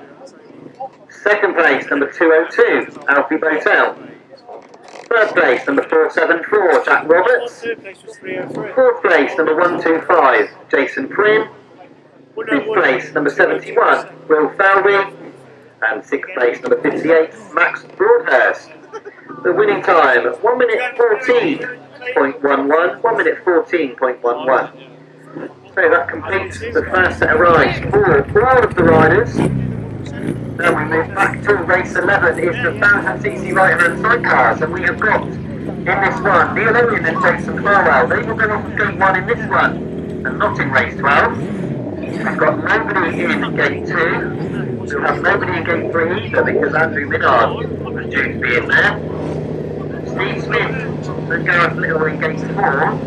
Bradley Reynolds and Steve Smith, who didn't pull up in their opening ride. I think I can see them up there though, so pleased to see that Bradley Reynolds will take his place here. And Robbie Simmons isn't here of course, but we do have Steph Blythe going out in this one, in gate number 6. So Steph Blythe won't go in race 13, he's going in this one instead.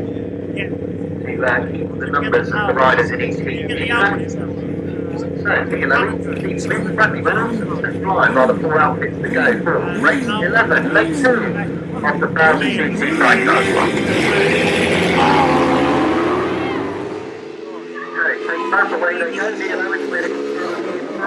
This is riding into the first turn, Bradley Reynolds is here in third. Steph Blythe's got up the inside of Bradley Reynolds in the first turn. Neil Owen and Jason Farwell have absolutely cleared off here. Not even completed a lap and they are already looking very, very good.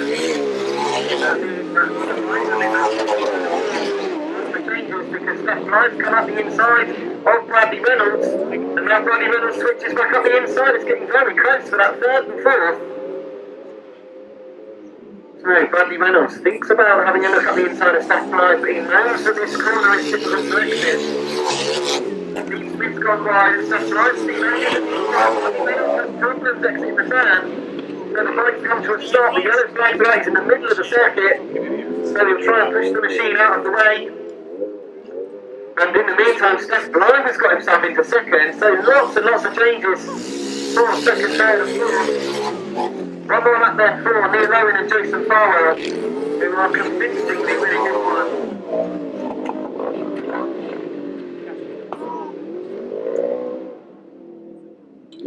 So round the turn for the final time then. Welshman, Neil Owen and his Cornish classic Jason Farwell, they take a win, and a convincing win as well. Steph Blythe and Morgan Blythe finish in second, Steve Smith and Gareth Little come home third. So the results of race 11, the right-hand sidecars, second leg, was a win. First of the afternoon for outfit number 12, Neil Owen and Jason Farwell. Second place, number 30, Steph Blythe and Morgan Blythe. And third place, number 2, Steve Smith and Gareth Little. The winning time, 1 minute 29.53. 1 minute 29.53.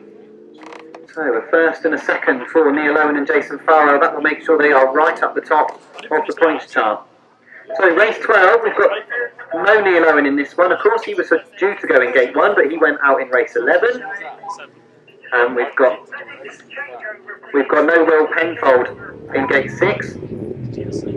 But we do have Simon Beatty and Sam Heath in gate 2. They had a fourth first time out. We've got Mark Cossar and Ryan Barker, who had a second first time out. Kieran Hicks and Frankie Courtney had a second first time out. And Clint Blondell and Conor Mesa had a third first time out. So a lot of riders here looking for a win.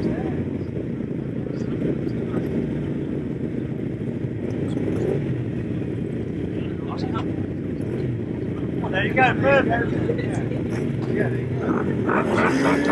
Race number 12 is at the main start there. And it's a good start off the inside for Simon Beatty and Sam Hicks. But it's an even better run for Kieran Hicks and Frankie Courtney. They lead going into the first turn. We've got problems for Clint Blondell at the start. He's not left the start line. So Kieran Hicks and Frankie Courtney got themselves in front here ahead of Simon Beatty and Sam Heath. And that does look like a serious problem there for Glenn Rundell.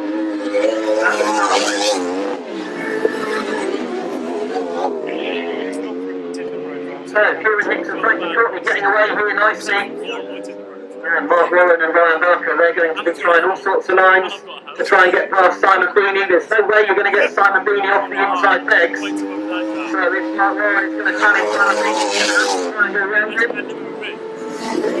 Simon's pulled away enough here to not have to concern himself with that too much.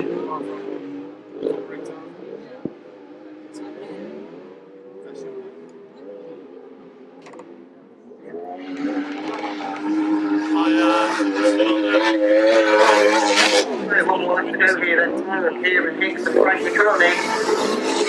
Cornish crew.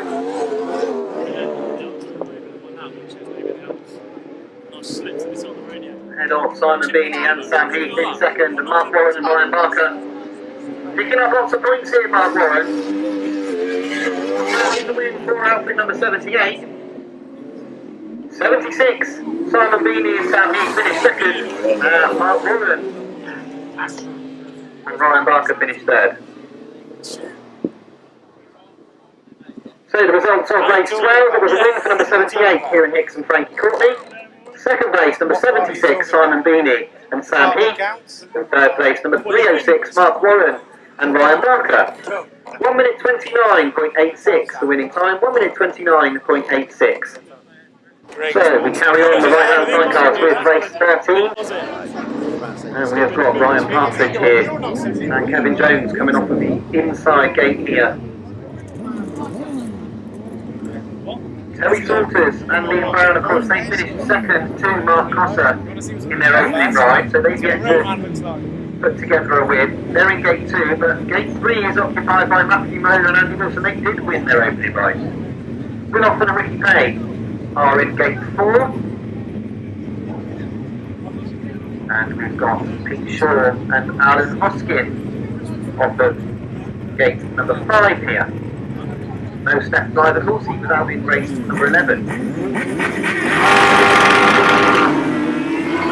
That's on this race 13, away they go, it's Terry Saunters and Matthew Moore. Matthew Moore leads, he runs across the front of Terry Saunters, he has to stop.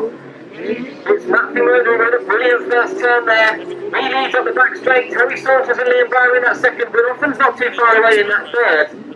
So I think it's all about what can they do in this turn. Matthew Moore allows the bike to run, Terry Saunters is at the inside. Matthew Moore is desperate to get crushed. He knew that he left that space, he was desperate to get back across the track. And now Terry Saunters is building up the speed. He's taking a little roost on the back straight. So this pit corner really is where it all happens. Matthew Murray's got to try and keep it tight again. He's allowed his start bike to run wide. Once again, Terry Saunters gets inside. This time Terry Saunters gets past. He just couldn't keep it in, and now he's being pressured by Will Offen in that third place. So Terry Saunters and Liam Brown, they're able to ride this pit corner just a little bit tighter than Matthew Moore. That's been the difference so far, and once again they are nice and tight coming off the turn. Keep my eye on Will Offen in that third, because he is really having a go at Matthew Moore in that second place. He's building up speed. He's much quicker off the turn this time, Will Offen and Ricky Pay. So is Matthew Moore going to be able to keep him tight here? Will Offen sees that he runs wide. Terry Saunters to win. Matthew Moore does hold on to that second. Will Offen in third. Ryan Partridge finishes fourth. And Pete Shaw will finish in fifth.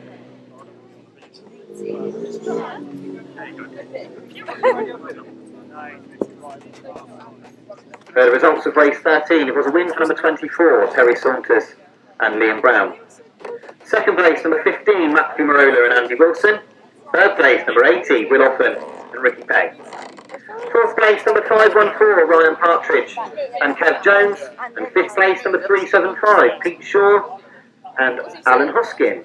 The winning time, 1 minute 27.96, 1 minute 27.96. So, quite a bit quicker than the previous two races. So we move to race 14, and we have got Michael Austin here with Jordan Holland in the chair. They won their opening ride. Mick Stace and Terry Madley in gate 2. We've got no Corey Taylor and Jordan Fish, of course. Paul Whitelam and Richard Webb in gate 4, they won their opening ride as well. And then we've got Mark Cossar and Carl Blyth in gate 5, who of course won that opening race in absolutely blistering time. And no George Penfold and Joseph Knight off the outside. We were expecting 4 outfits once again here. I can see that there are 4 outfits at the start line.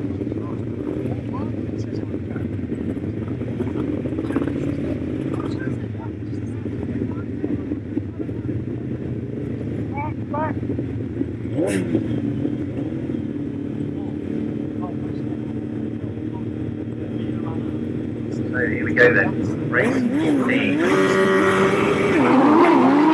Away they go. This is Mark Cossar. Made a good start here for a full ride on the Rich Webb right there with them. They get very close in the turn. But it's Mark Cossar that leads off the turn. Paul Whitelam does look fast on that back straight. He's very, very quick on the back straight. Yeah, go on. So can Mark Cossar slow things down here? He's slowed down in the middle of the turn to allow himself to tighten up. Paul Whitelam stop! Paul Whitelam stop in the middle of the turn. What a shame that is, because he looked very, very quick in that second place. I can see he's come out to the outside here. And that's not a great place to stop on this circuit.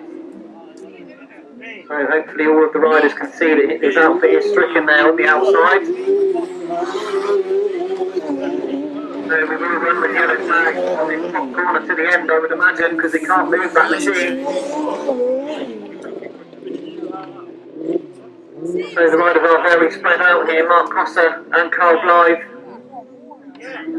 Absolutely flying at the front once again.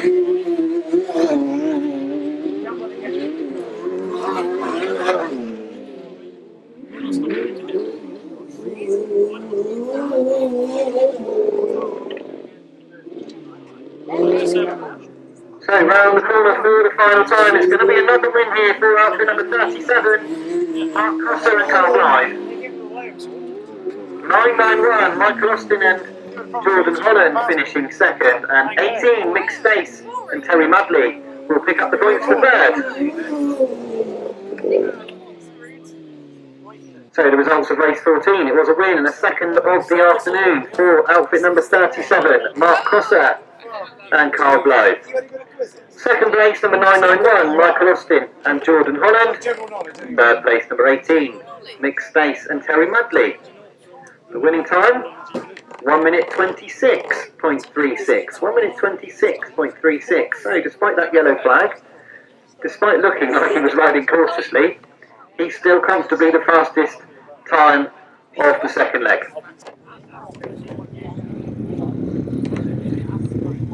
So the old and new sidecars, race 15 are coming onto the circuit now. We've got Sam Jacobs and Kieran Hicks due out in this one in gate 1, and I can see that they are there on gate 1. Marianne Wolford and Barbara Springle is in gate 2. And then we've got Liam Brown, who won the opening ride, of course, he's in gate 3 with Frankie Courtney. Brian Hatch and Lewis Morton in gate 4. Dean Kitsko and Liam Kitsko are in that gate 5.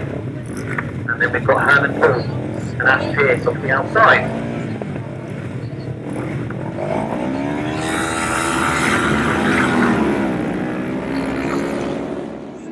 So away they go, and Brian Hatch has made a good start once again. Goes through his first taken this time. Brian Hatch is the lead once again into the first turn, as he did in the opening ride. Now, second and third crawling all over each other in the first turn.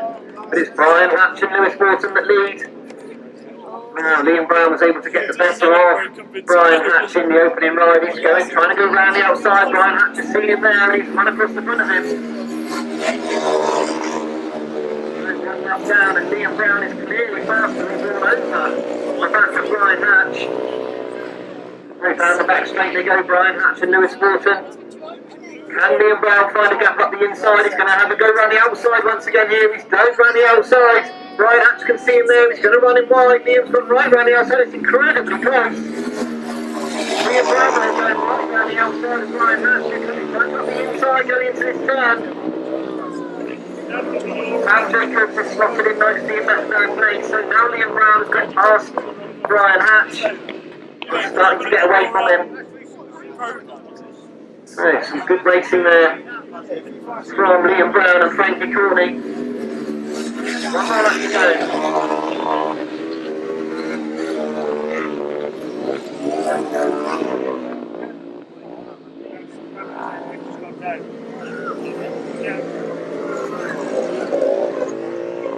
So an entertaining battle for the first couple of laps, but dominating the second half of the race, Liam Brown and Frankie Courtney, they take their second win of the afternoon. Brian Hatch and Lewis Wilson finished second.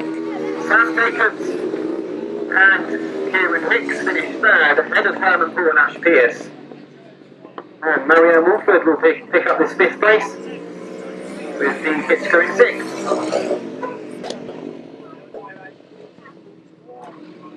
So the results of race 15, it was a win for number 3, Liam Brown and Frankie Courtney. Second place, number 69, Brian Hatch and Lewis Wharton. Third place, number 78, Sam Jacobs and Kieran Hicks. Fourth place, number 38, Herman Paul and Ash Pearce. Fifth place, number 333, Marianne Wolford and Barbara Springle. And sixth place, number 79, Dean Kitchker and Liam Kitchker. The winning time, 1 minute 42.92. 1:42.92. So that completes the sidecar rides, second leg rides, and we move through to the 250 solos now. We have got Austin Riches here in gate 1, who had a disappointing opening ride. He's a very quick rider, Austin Riches. Shane Knight off of gate 2, no Adam Hawker. Richie Knight off of gate 4. Hayden Watts off of gate 5. We've got no Jim Collins in gate 6. First heat winner Charlie Wood off of gate 7. Harrison Rogers, gate 8. Jake Breeze and Luke Tuck off the outside. So, Charlie Wood, he wants to maintain his maximum here. So, tapes up, away they go. And it looks like Richie Knight's made a good start there. He leads in the first turn, but Charlie Wood quickly gets past Richie Knight. So you can see Charlie's going wide, Richie's hugging the inside, Shane Knight's going up the inside as well. Charlie Wood in, Richie Knight in second, Shane Knight in third. Why do you think Luke Tuck is in fourth place ahead at the moment of Harrison Rogers, who goes past him on the back straight. Hayden Watts has gone around the outside. So Charlie Wood then, leading nicely here once again. He's got away from wobbling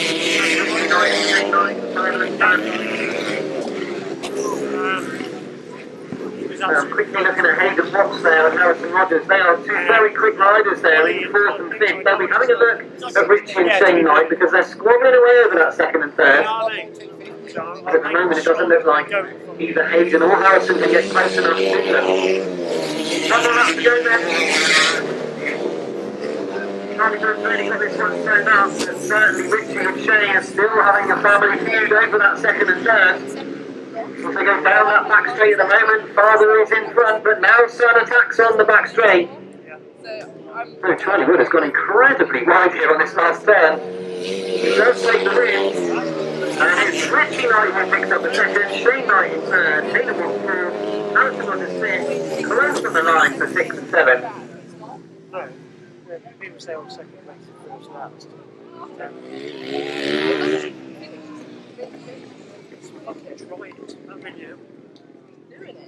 So the results of race 16, the 250 solos. Second leg, it was a win for number 33, Charlie Wood.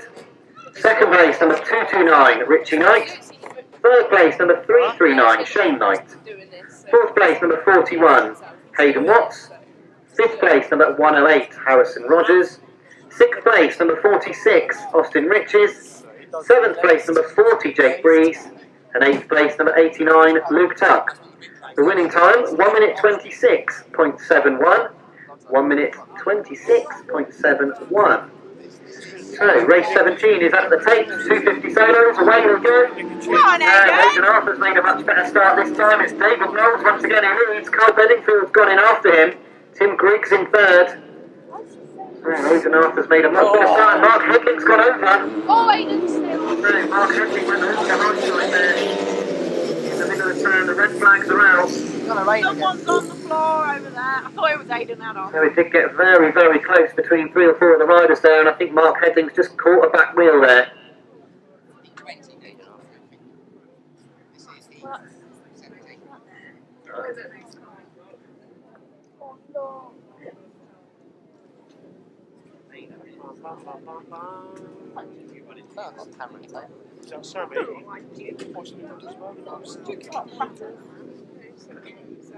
Huh?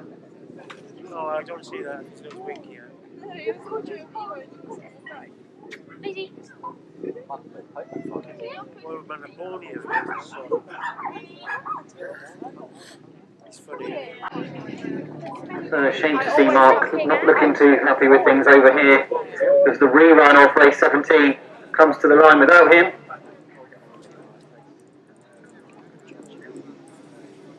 Oh yeah, you have both of them today, so I'll take yours. Come on, Aidan! Go on, Aidan! So away we go with race 17, and Aidan Arthur didn't make a good start again, but he's quickly swallowed up by the chasing pack. It's David Knowles that leads once again. Tim Grigg this time is in that second place again. They were close up in the middle of the turn, and Aidan Arthur is much better placed this time. He's in third. Watch for Aidan Arthur to try and sweep around the outside of these motocross engine machines up the inside of him. He's into third, Aidan Arthur. He's now chasing Tim Grigg for that second, but look at David Knowles out in front, absolutely flying. And he's very tight on the inside as well, David Knowles, but certainly the race here is for that second place. So Tim Grigg is now running to the fourth. Aidan Arthur much wider than he wanted to go. Come on, Aidan! So Tim Grigg riding well in that second place. Ahead of Carl Bellingfield, but Bellingfield's very quick, he goes past him into the turn. So will he be able to turn the bike in the middle of the corner? He's not gone too wide, and Aidan Arthur's now having a go with Something's gone wrong, that's a real shame, because he's ridden brilliantly into that turn. There's a look at what's happened there, the bike came to a grinding halt. And we stopped over here in the run-off area, but David Knowles is looking absolutely sublime here as he comes around this turn. He takes the second win this afternoon. Come on, Aidan! A great ride for Aidan Arthur to pick up second, ahead of Tim Grigg in third. Max Derrick fourth, Lewis Jukes fifth, and Charlie Pryor will finish sixth. Here 3 times and then there. So the results of race 17, sponsored by Team Palmer Racing. It was a win for number 64, David Knowles. Second place, number 60, Aidan Arthur. Third place, number 10, Tim Grigg. Fourth place, number 6, Max Derrick. Fifth place, number 25, Lewis Duke. And sixth place, number 21, Charlie Pryor. The winning time, 1:22.94. 1:22.94. He didn't look like he was going particularly fast there, David Knowles, but he's 4 seconds quicker than the ride before. It's the writing on the wall here in this 250 class. Well, that was a very quick time. As we move to race 18, the 500cc solos, and we've got Cameron Taylor in this one, first heat winner. We've got Paul Cooper, who's also a first heat winner. Jack Roberts, Chad Wurtzfeld, Eli Meadows, James Laker, and Jamie Fenn-Smith, and Gareth Hickmott as well here. A solid looking lineup for this race 18 as away they go, and Cameron Taylor's made a good start. Jack Roberts and Paul Cooper are there as well. Cooper noses ahead into the turn, and round the outside comes Chad Worth now. They are absolutely together as they come round, and Chad Worth for a great second. Well started that second, Cameron Taylor's right on the outside. Terrific racing here between these riders.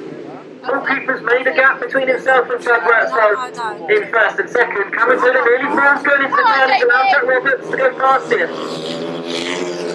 Paul Cooper's just lost his shield too as he comes past now.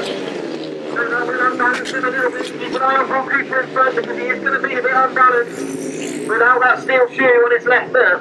Look at the speed of Chad Wurtzfeld as he goes into that turn. He leaps in the air. Spectacular stuff from Chad Wurtzfeld. Not a lap to go. Paul Cooper is clinging into his turn. And as I say that, Chad is backed off a little bit now. Perhaps he's settled for second, Chad Wurtzfeld. He knows it'll be enough to get him into that final later on today, and that's where the winning's done as Paul Cooper comes round. He takes the second win this afternoon. Paul Cooper wins, Chad Wurtzfeld second. Jack Roberts finishes third, Cameron Taylor fourth place this time around, Gareth Hickmott fifth, and Jamie Fenn-Smith will finish sixth.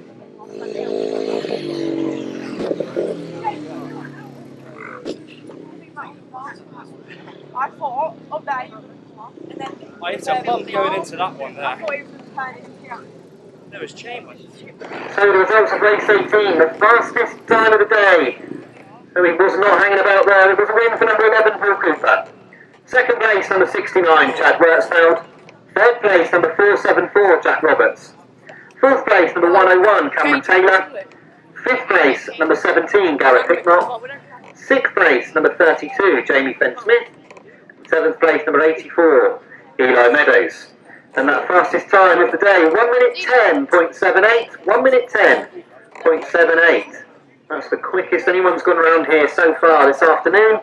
But we have got race 19 coming to the line, and we have got Jordan Derrick, Liam Ashcroft, Ben Phillips, Jason Prynne. No Dave Mears, of course, his place taken by Luke Tuck. Will Thirlby, who will ride number 71, not 147. Alan Butcher and David Spate. So tapes up, away they go.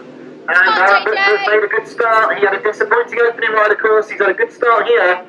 Tentatively going into that first turn, and once again Butcher gets in a bit of trouble. Going into the turn, and Jason Prynne now leads coming off the turn. So it's Jason Prynne that leads. David Spate moves into that second. Alan Butcher's gone wide. So definitely for Alan Butcher. So David Spate's in second, but he's got Liam Ashcroft on his shoulder. Will Thirlby's moved through into that fourth place. So there's some riders here who are going to score some big points. Looking good in this one. Come on, JJ! Already outside Liam Ashcroft. All changes as they exit the turn. Liam Ashcroft now second, and now Will Thirlby goes up the inside. So terrific racing, 4th, 2nd, 3rd, 4th and 5th. Jason Prynne ran out in front here. And Liam Ashcroft moves to 2nd. Will Thirlby's got through into that 3rd. Jordan Derrick still there. Come on, JJ! David Spate's gone back a little bit here. So Jordan Derrick now having a go at Will Thirlby on the outside. So the checker flag's being made ready. It's going to be a win here for the Cornishman, Jason Prynne. He takes the win. Off the turn he goes. Just about Liam Ashcroft. Will Thirlby, Jordan Derrick, Ben Phillips, David Spate, and Luke Tuck. It's raining. It's raining. So the results of race 19, it was a win for number 125, Jason Prynne. So Jason Prynne, 125. Second place, number 83, Liam Ashcroft. Third place, number 71, Will Thirlby. Fourth place, number 247, Jordan Derrick. Fifth place, number 34, Ben Phillips. Sixth place, number 82, David Spate. And seventh place, number 89, Luke Tuck. The winning time, 122.02. 122.02.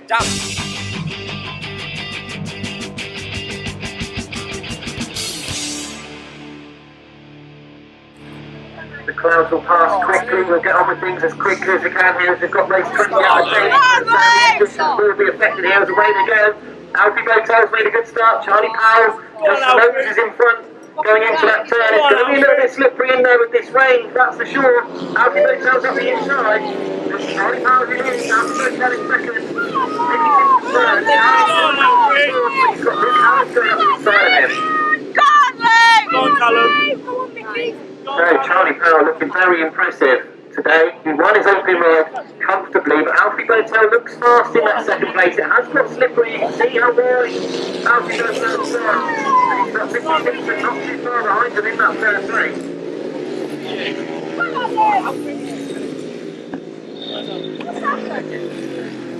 So Charlie Powell looking good, looking stylish as he goes round that top corner. Mickey Simpson has got very close to Alfie Botel for that second place now. He's putting him under all sorts of pressure. Into the front they go. Mickey Simpson's got up the inside of Alfie Botel. Is Alfie going to be able to come back round the outside of him? No, he's not. He's conceded, and now Mickey Simpson's chasing after Charlie Powell as he goes for this last turn. He can smell the victory in the inside he goes. Mickey Simpson's got up the inside. A terrific ride by Mickey Simpson. He takes the win. Alfie Botel second and Charlie Powell wonders what happened. Big Harris fourth. Ryan Ashcroft finishes fifth.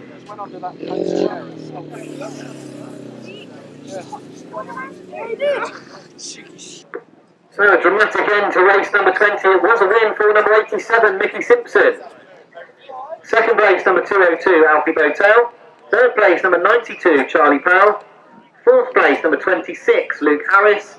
And fifth place, number 45, Ryan Ashcroft. The winning time, 1:17.59. 1:17.59. So race 21, sponsored by Michael Popnell. We will not have Will Penfold or Freddie Wood. We won't have Thomas and Dylan Newton. But we are expecting to see. So we have not got all the riders in the pit box, so we are putting them on 2 minutes here. We've got Pete Shaw and Alan Hoskin, Steve Smith and Gareth Little, Matt Fumarola, Andi Wilson and Paul Whitelam and Richard Webb out in race 21. I don't know if they can hear me in the pits, but if you're not in the pit box, you need to get there very quickly. So Steve Smith and Gareth Little in gate number 3 this time. So at the moment they're wondering where Steve Smith is. He's not in the pit box ready for his race, so I don't know if Steve and his pit crew can hear me in the pits, but the race, your third race, is going out onto the line. There's only 1 minute left here as we wait for Steve Smith and Gareth Little. So Matthew Rover and Andi Wilson, they've had a win of course earlier in the day and then had a second. And Whitelam had a win and then had a problem coming round this pit corner. So we're just waiting to see if the outfit on Steve Smith and Gareth Little is going to emerge from the pit box. We have got the 3 outfits on the line at the moment ready to go. Looks like we're going to away they go. Matthew Motor and Paul Whitelam have both got away fairly easily. Matthew Motor and Andi Wilson are leading to the turn. Paul Whitelam chasing after them. As they turn the bikes hard in the middle of the corner, Matthew Motor's run wide. He's allowed Paul Whitelam some room up the inside. So Paul Whitelam then, what can he do from here? He knows that Matthew Motor's run. He's ran very wide once again. Matthew Motor and Paul Whitelam's trying to go up the inside. And of course vision now becomes a problem because Paul Whitelam is absolutely smothered in mud off the back wheel of Matthew Motor. So they're still close together though, aren't they? Matthew Motor and Andi Wilson narrowly leading. They really are struggling in the middle of this corner. You can see the bike pushing on, it wants to push on, and Paul Whitelam can see that. He's trying to drive up the inside, they get close again. Paul Whitelam's completely filled in as he goes past us, desperately pulling at his goggles to try and get some vision. This really is brave stuff from Paul Whitelam. He's getting filled in once again on the back straight. I think he's had to concede. There's 1 more lap to go here. But once again, Matthew Motor has gone wide. He's tempted Paul Whitelam up the inside.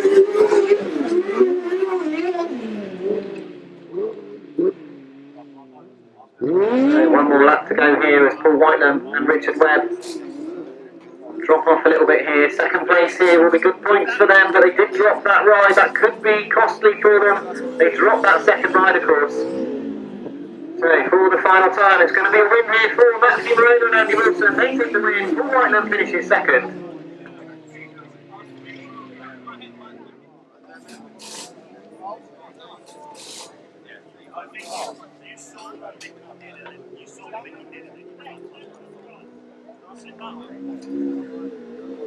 So Pete Shaw and Alan Hoskin, the third place riders there. So the results of race 21 then. Obviously conditions changing very rapidly here.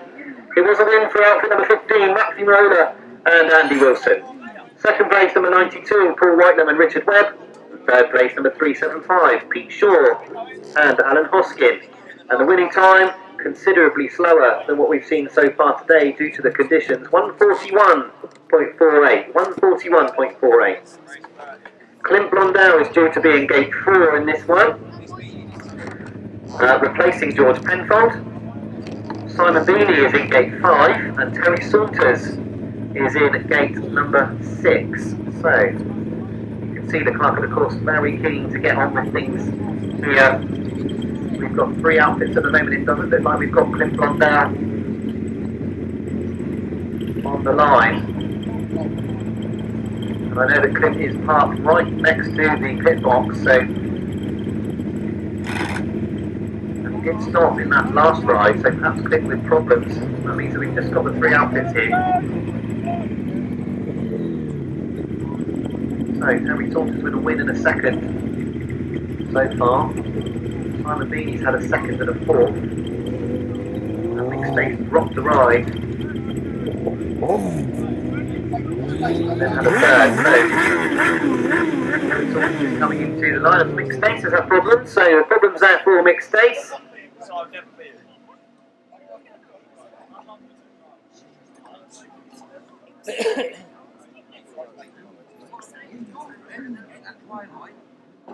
So problems there for Terry Saunters on the outside as well.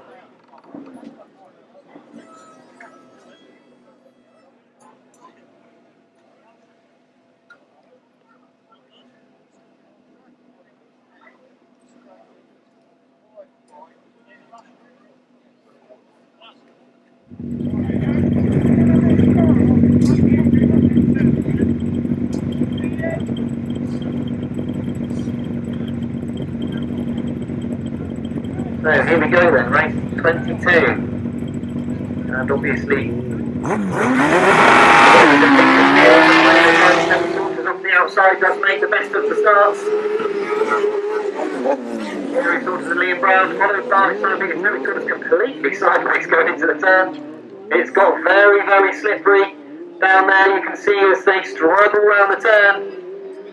But it's Terry Saunters that leads here. Simon Beanie's in that second, McStace is third, and unfortunately things have got really spread out. You can see Terry Saunters right out on the outside where that loose is.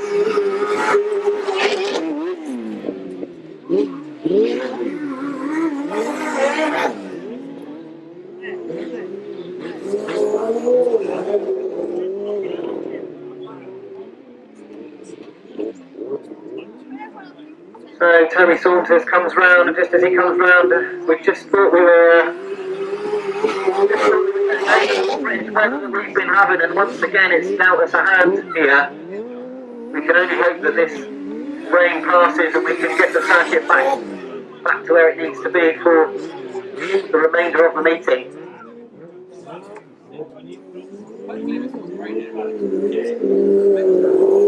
So one more lap to go here for Terry Saunters and Liam Brown, who seem to be going pretty quick despite the conditions here. They look like they're going to come up to the back of McStace in a moment. Don't seem to be going particularly slow.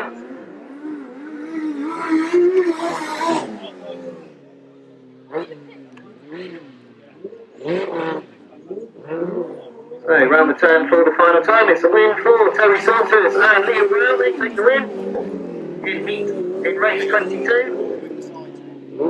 And Simon Beanie and Sam Heath will pick up a second place here on completion of this pit corner.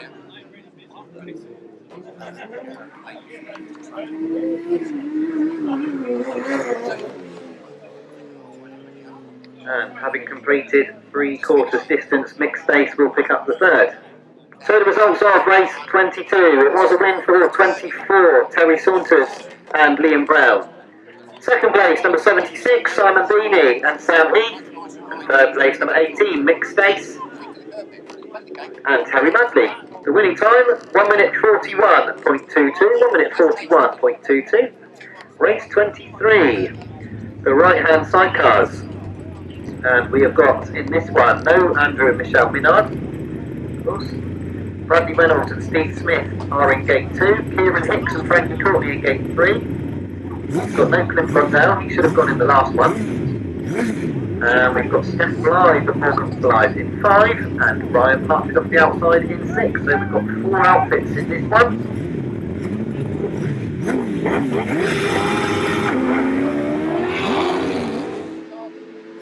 So away we go then, and Kieran Hicks made a good start. Steph Blythe is there in second, and it's very slippery as they go into the turn. Bradley Reynolds is there in third. Certainly Steph Blythe, the rider in second, is the most experienced here. He would have ridden in these sorts of conditions before. He almost got past Kieran Hicks on the back straight, but Kieran gets back past him. So Kieran Hicks and Frankie Courtney leading the way at the moment. Steph Blythe and Morgan Blythe in that second place. You can see the front wheels just not gripping at all. All of these riders are currently running front wheels that are much wider. They're good on the dry weather, but as soon as it gets wet here, both of the outfits in third and fourth have stopped.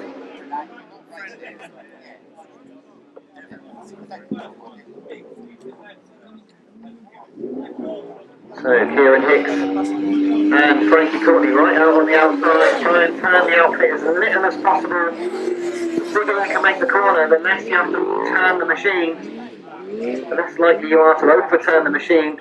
You can see that the passenger's job really is awful in these conditions. And Steph Blyth is actually catching Kieran Hicks here. He's not letting him go, although they are picking up a little bit of dirt, but you can see the passenger, Frankie, just on the back. It's an awful situation to be in. You want the weight over the front wheel, but you can't go over the front wheel because you'll pick up the chair wheel. It really is a difficult game to play when the conditions are like this. No fun at all for the riders. They know there's big points on offer, and Steph Blyth going around the outside. He's seen what he can do. He's gone around the outside. It's a great effort from Steph Blyth and Morgan Blyth. So they've watched Kieran Hicks, they've reeled him in, and now they've just got to do something sensible on this first turn. Kieran Hicks has tried to opt for the inside, but it's going to be a win here for Steph Blyth and Morgan Blyth. A terrific win for them. Kieran Hicks and Frankie Courtney have to settle for second, and those were the only two finishers. So the results of race 23, it was a win for outfit number 30, Steph Blyth and Morgan Blyth. Second place, number 78, Kieran Hicks and Frankie Courtney. The winning time, 1 minute 58.99. 1 minute 58.99. So, race 24. We continue with the 1000cc sidecars, and we've got Will Often and Ricky Payne here off of gate 1. We've got Michael Austin and Billy Branch off of gate 2.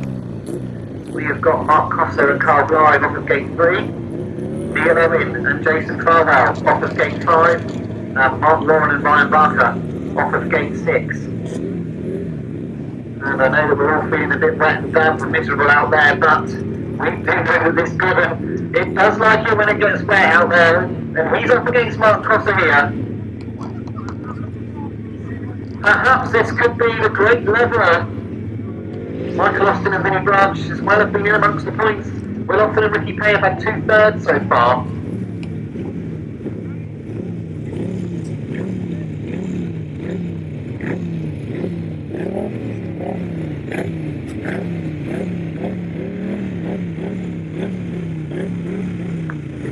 So, race 24 then. We've got 4 outfits at the moment, so one of our outfits, Mark Warren, doesn't seem to have come to the line.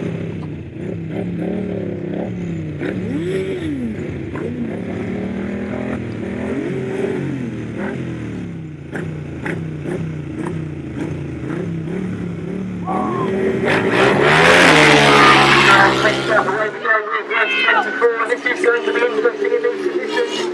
Marcus Burkhardt drives the lead, and realising that Will Often gets very close. They get all together for that second, third and fourth. The chair wheels are picked up in the middle of the turn, and that has allowed Mark Cossar and Carl Blythe to get away.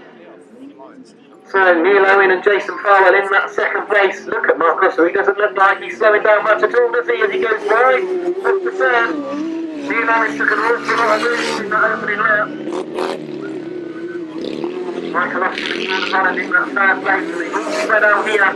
These are all top point scorers here as well. So Mark Cossar and Carl Blythe, he doesn't seem to be too phased, but it gets very wide here as he comes out of there. He's got to turn the bike again as he exits the turn. Doing the same.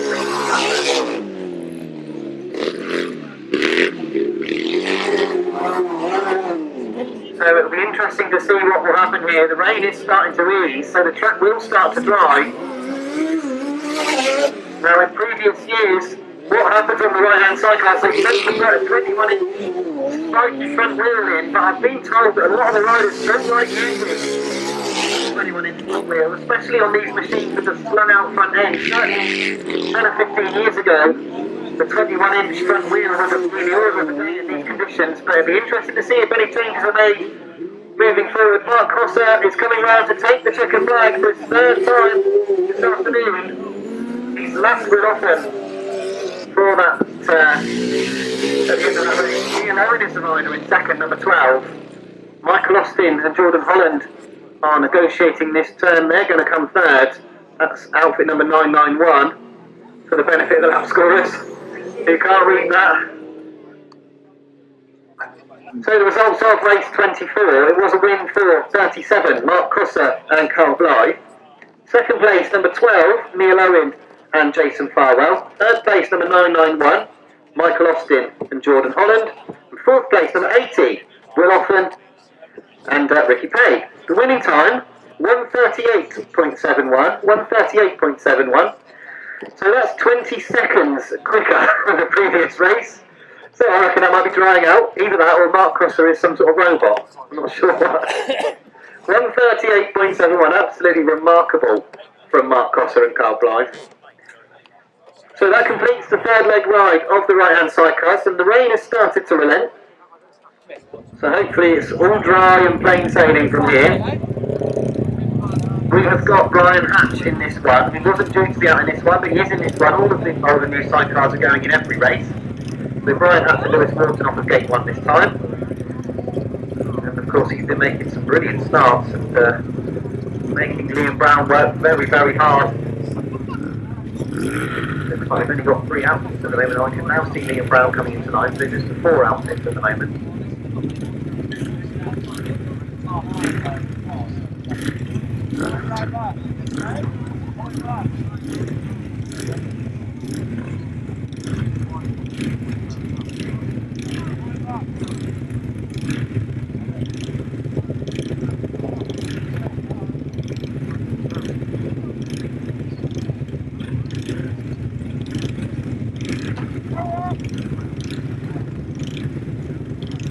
So as we wait for the outfits for this old and new sidecar race.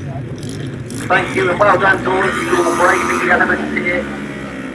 Definitely looking brighter over towards the back here. That's where our weather's coming from. So away we go with race 25. Yeah, Brian has to come to a stop. That's a real shame to see. The red flags are out. So red flags are out, and we'll just wait and see what's happened there. I think he was struggling to clear the track perhaps.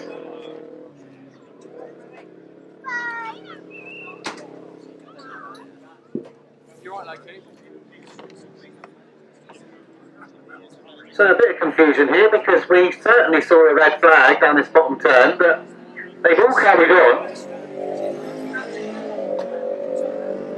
So I think that there was a red flag that we saw by the start, and then that was quickly put away, and the riders of course didn't see that one, so the race continued. So at the moment we've got Marianne Wolford and Barbara Springle leading the race.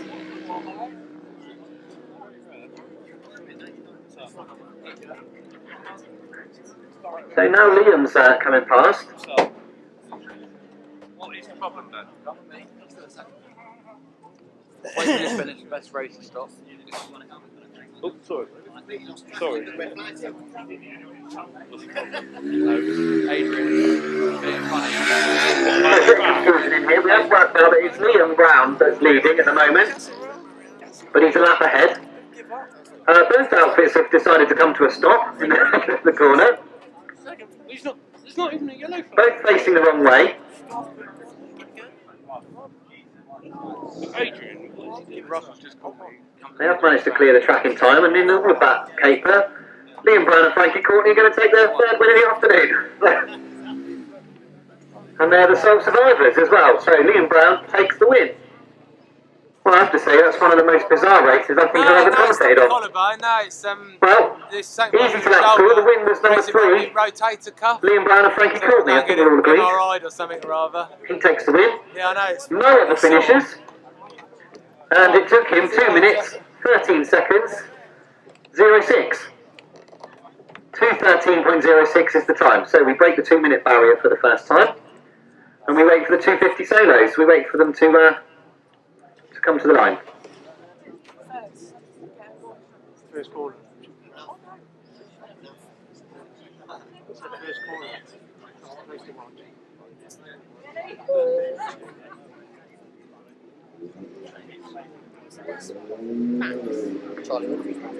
So, race 26, the 250 solos are away here. They obviously decided that they were going to go for it. We've got Charlie Wood and David Knowles out together here.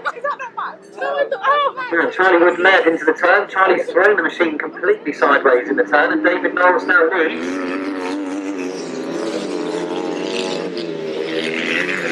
So, David Knowles leading Charlie Wood. Luke Tuck is third, Charlie Byers in that fourth, Shane Knight is fifth. And we've got Charlie Wood, who's fallen in the pit corner. Charlie Palisades packing. Yeah, he's not. He's at the. Yeah, exactly. So the red flags are out here. We've got red flags on the finish line, so we are going to stop the race. It does look like Charlie's got himself up, but interested to see what's happened here.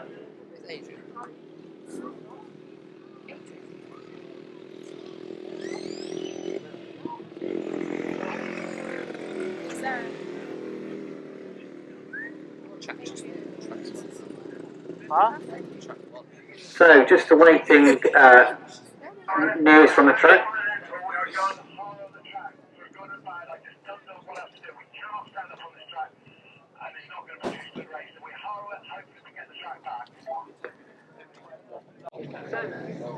So race 26 is at the tapes. The riders were asked if they wanted a sighting lap and they declined. They just wanted to get on with it. So we've got Luke Tuck in this one. I can see Luke over there. Hayden Watts, Charlie Wood, David Knowles, Max Derrick. Problems here for Shane Knight by the looks of things, so he's not coming to the line. So it looks like we've only got 4 riders over there on the start. So here we go with race 26, sponsored by Team Palmer Racing. Away they go. And David Knowles has made the best of it. He's followed by Charlie Wood. And into this first turn they go. So let's have a look at David Knowles on the inside, looking good here. Charlie Wood's in that second, Luke Tuck's in third. And Charlie Brown, 4th place at the moment. So David Knowles looking good, he's looked brilliant all afternoon.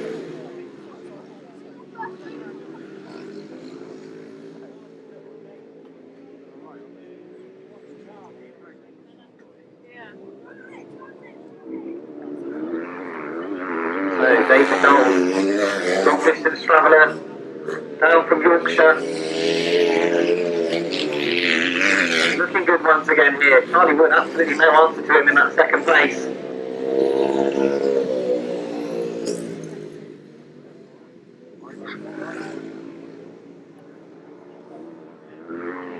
So one more lap to go here for David Knowles. Looking very comfortable.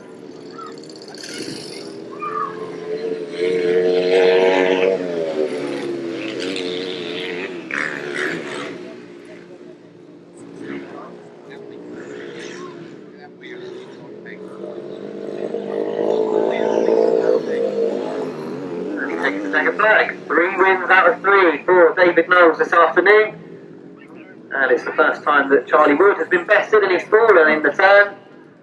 So Charlie will have to pick himself up. Luke Tuck goes round him safely. He's going to pick up 2nd place here. So 2nd for Luke Tuck. Charlie's managed to mount before Charlie Pryor gets round, so Charlie Wood's going to pick up a 3rd here, ahead of Charlie Pryor in 4th.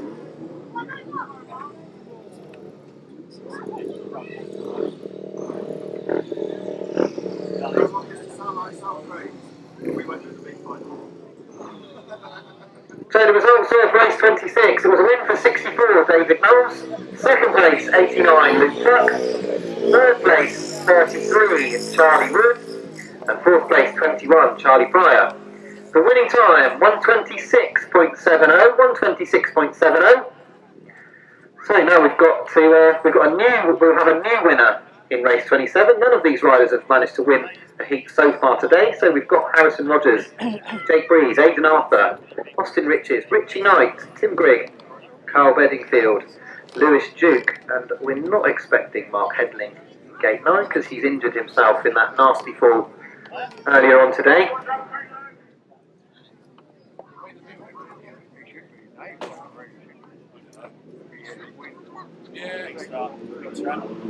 So here we go then with race 27, and Carl Bedingfield has made a brilliant start there. Tim Grigg has followed him in, so it's Bedingfield and Grigg together as they enter the turn, and now Richie Knight's got onto the shoulder of Tim Grigg as well, and he's got past Tim Grigg. So 3 riders together as they come out of the turn. Carl Bedingfield with his nose in front, from Grigg 2nd, Richie Knight 3rd, Lewis Duke softly far behind in 4th. So Lewis Duke on that JRM, that speedway style engine, he's got 3 motocross style machines in front of him. And then we've got 3 young riders all together for that 5th, 6th and 7th. So Carl Bedingfield looking good here, Tim Grigg Richie Knight battling over that second and third. Lewis Duke is still not too far away. In that fourth place, you can see he's taking a completely different line than the others. And now he's going to sweep round the outside, Lewis Duke. He's gone right out the side of Richie Knight. So he'll let them go into the turn, and then he'll turn the power on and try and come round the outside. Both those riders on the inside. So one more lap to go then here for Carl Bedingfield, who is looking very good in this run. Really has improved over the last season or two at Carl Bedingfield. Really starting to push the front runners at national level, and you can see here he's going to pick up a win here. Lewis Duke has settled into that fourth place, but he has got Aidan Arthur now chasing him down, so he might even lose that fourth place, Lewis Duke here. Although Aidan Arthur's gone very high. So Carl Bedingfield wins the win. Tim Brooks second, Richie Knight third, Lewis Duke fourth, Aidan Arthur fifth, Jake Breeze will finish sixth, and Austin Riches finishes seventh. So the results of race 27, it was a win for number 73, Carl Bedingfield. Second place, number 10, Tim Grigg. Third place, number 229, Richie Knight. Fourth place, number 25, Lewis Duke. Fifth place, number 60, Aidan Arthur. Sixth place, number 40, Jake Breeze. And seventh place, number 46, Austin Riches. The winning time, 1 minute 36.86. 1:36.86. Will Selby is slugging away on the inside in that fifth. He's picked up lots of points, of course, in his second leg ride. But Chad Works now looking stylish this time. He is looking very soft. He's doing what they call a Chad Works now.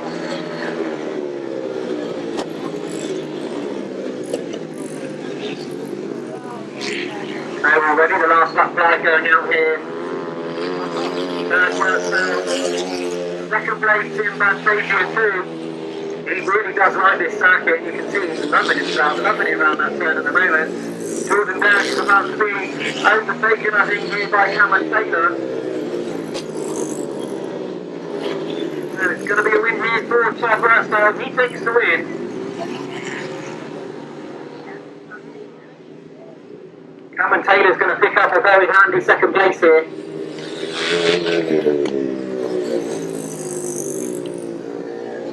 And it's going to be Gareth Hickmott who claims third.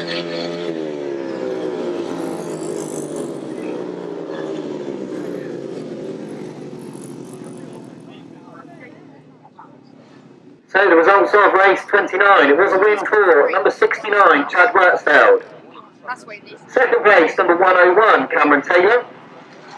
Third place, number 17, Gareth Hickmott. Fourth, number 34, Ben Phillips. Fifth place, number 83, Liam Ashcroft. Sixth place, number 71, Will Felby. And seventh place, number 247, Jordan Derrick. The winning time, 1 minute 15.09. 1 minute 15.09. It's definitely getting quicker out there. So this time, race 30, we have got Luke Harris. You didn't do the ride. I can see Luke Harris. I can see Luke Harris out there. I can't see where Luke Harris is, so hopefully... How busy?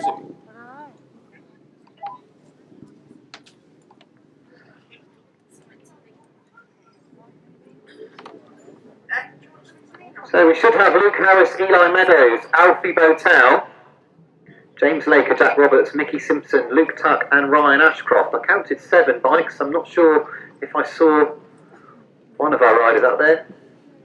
Yeah, Luke is there.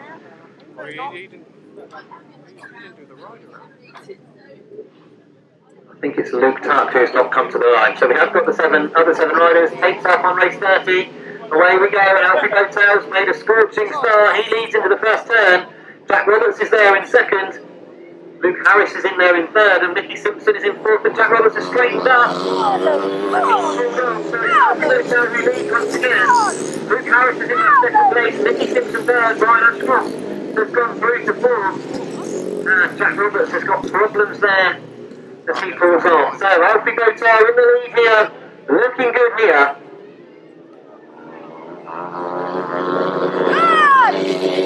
So Luke Harris is he's going to have to hold off Mickey Simpson here, who goes up around the outside, going into this turn. So Mickey Simpson is about to go past Luke Harris for that second place. Down the back straight they go, and now Mickey Simpson's chasing after Alfie Botel at the front. So one more lap to go then. Alfie Botel, 202, leads the way. Mickey Simpson in that second, but looking determined in that second place. Luke Harris in third. So into this top corner for one more time. Alfie Botel's got to keep it tidy. Mickey Simpson looks very quick behind him. He's moved him over. It's going to be close to the line. It's very close to the line. Absolutely neck and neck as they went past us. Third place is Luke Harris. But we will wait and see what the lap scorers have got, because they were absolutely together as they went past us. Brilliant racing from Alfie Botel and from Mickey Simpson. So the results of race 30, a very close finish, but it was a win for rider number 202, Alfie Botel. Second place, number 87, Mickey Simpson. Third place, number 26, Luke Harris. Fourth place, number 45, Ryan Ashcroft. And fifth place, number 117, James Laker. The winning time, 1 minute 19.99, 1 minute 19.99. And that concludes the third leg rides for the 500cc solos.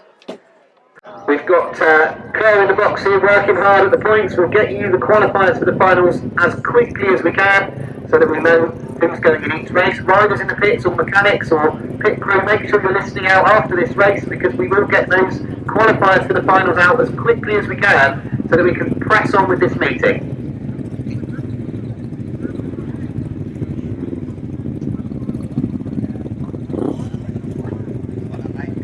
So the fourth leg of rides for the old and new sidecars, we've got Liam Brown here, who has been unbeaten all afternoon.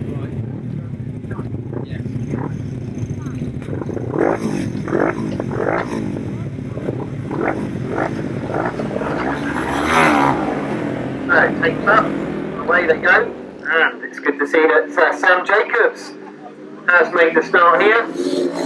Sam Jacobs with Kieran Hicks in the chair, they go into the turn first. Liam Brown comes much more quickly behind him.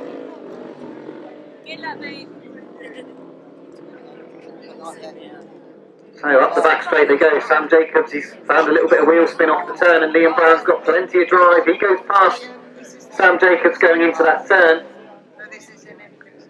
So watch him run wide here, and Sam Jacobs is keeping on that tight line, but Liam Brown's gone right round the outside, and he leads once again here. Liam Brown passengered by Frankie Courtney. So this would make it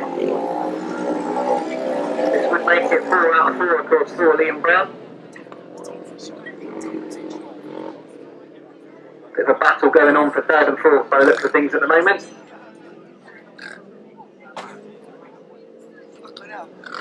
Bit of ice stuck in the plate.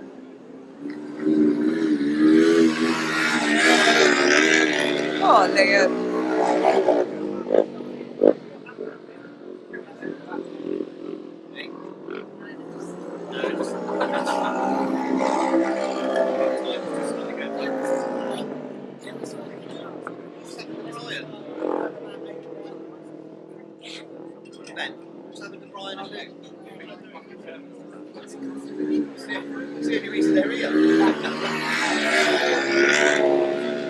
So one more lap to go then for Liam Brown and Frankie Courtney. Dominated this competition this afternoon.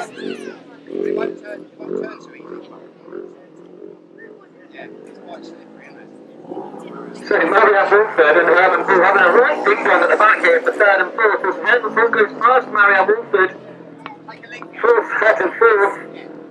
In the meantime, Liam Brown and Frankie Courtney, they take the win. 4 out of 4 for them, they take the victory. Sam Jacobs and Kieran Hicks finish second. And now Herman Paul and Ash Pearce have got past Marianne Wolford.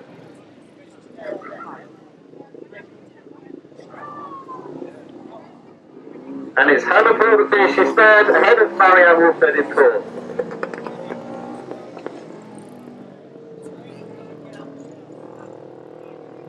So the results of race 31, it was a win for number 3, Liam Brown and Frankie Courtney.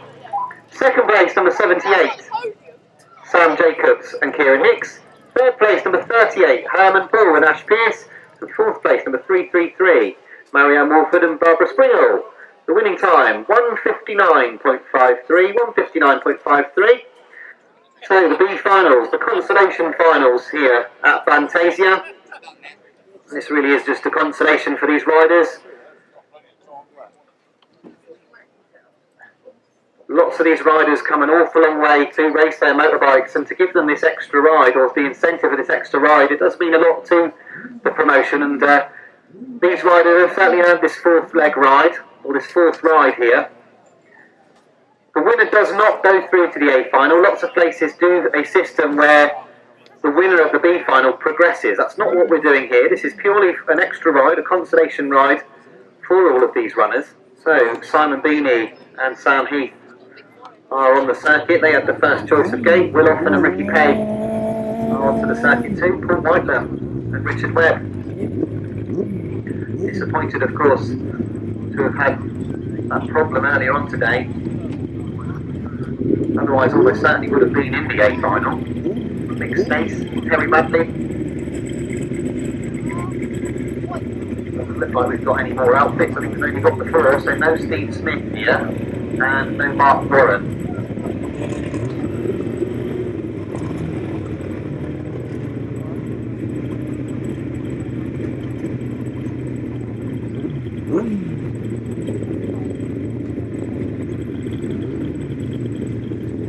So, four outfits here, sponsored by Michael Botwell, race 32, the B final for Bantasia for 2024. Next up, right we go.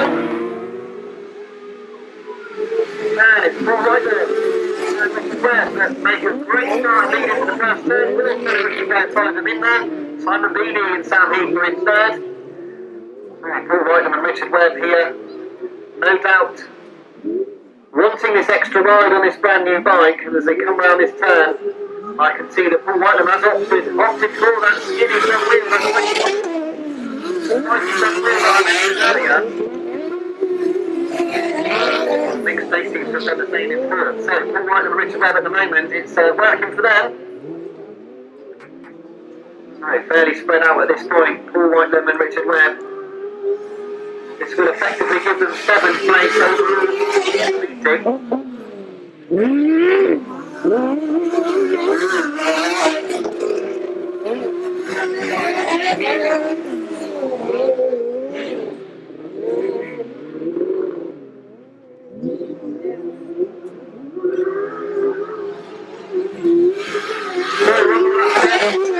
Richard Webb as they spectacularly exit this big corner. They've got an enormous lead here over Will Offen and Ricky Pay. Beanie and Sam Heath in that third place. Ahead of Nick Stace and Terry Madley. So the checkered flag is made. It's going to be a win in the B final. And Richard Webb, they take the win. Will Offen and Ricky Pay will finish second. Third place for Simon Beanie and Sam Heath. And Nick Stace and Terry Madley complete the B final with a 4th place. So the results of race 32, the right-hand sidecar B final. It was a win for 92, Paul Whitelam and Richard Webb. Second place, number 80, Will Offen and Ricky Pay. Third place, number 76, Simon Beanie and Sam Heath. And fourth place, number 18, Nick Stace and Terry Madley. The winning time, 1:31.45, 1:31.45. And as we move on to race 33, the 250cc solo B final, we are expecting to see number 41, Hayden Watts, number 21, Charlie Pryor, number 46, Austin Riches, number 40, Jake Breeze, and number 108, Harrison Rogers. So there is Hayden Watts making his way to the start line. He'll get first pick of gates over there. He's followed by Austin Riches, Charlie Pryor, Jake Breeze. So that's 4 of our 5. I think Harrison Rogers is the only other one that we don't have on the circuit.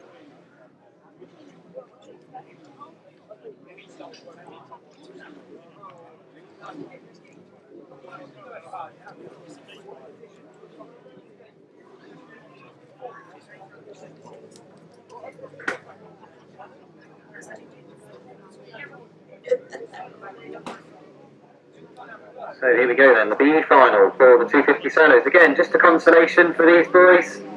Austin Richard has made a good start here. Jake Breeze has gone after him, and Jake Breeze has passed him before they get to the first turn. Hayden Watson, Charlie Pryor battling over second and third. Bit of a fight going on for that second place at the moment, but Jake Breeze, he's got away from the rest of them.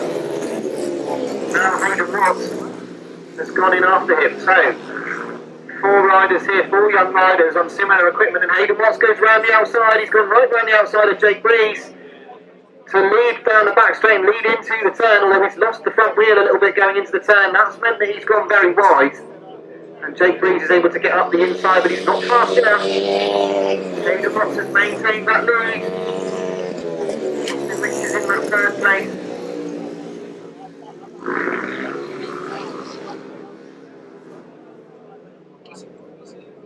So Hayden Watts up through the youth ranks. He's had some very good rides already in this 250 class. Struggled a little bit this afternoon, but good to see him out in front in this one. He's got one more lap to go here to win the B final. Cautiously enters that pit corner, allows Jake Breeze up the inside of him, but then pulls away, coming off the turn.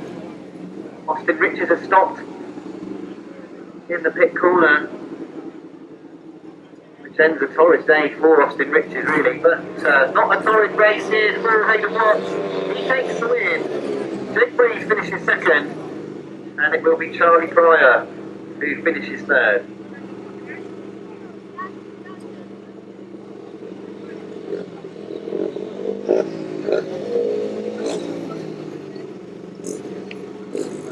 So the results of race 33. The 250cc solo B final, it was a win for number 41, Hayden Watts.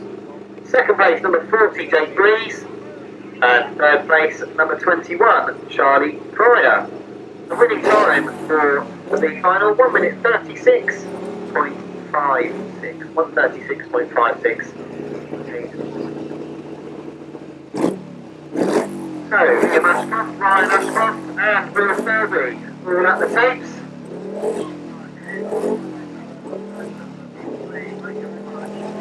And the next race after this one will be the 250 solo final, which will lead in the pit box, and the 500 solo final will come soon. So if you are in the pits, 500 solos ready for the final, make sure you get yourselves up to the pit box. But in the meantime, we've got this B final on the track, and it's Ryan Ashcroft that leads, although he's done wide, and he's allowed his younger brother Liam up the inside, and Will Selby's up the inside of him. So this could be a good little race here between the Ashcroft brothers and Will Selby. There he is, Ryan Ashcroft in lead coming off that turn. Liam Ashcroft in second, Will Selby in third.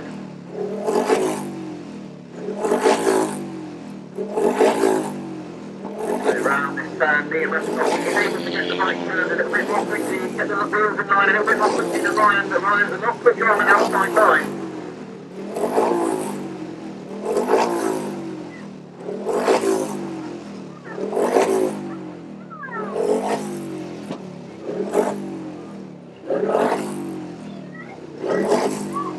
One more lap to go then for Ryan Ashcroft to bring home this big final.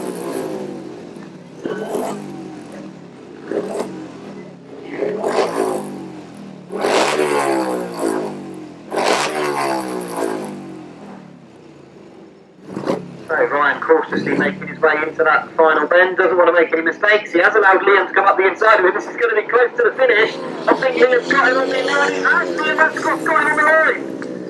So Ryan Ashcroft going to sleep going into the turn, and he's allowed younger brother Liam up the inside of him.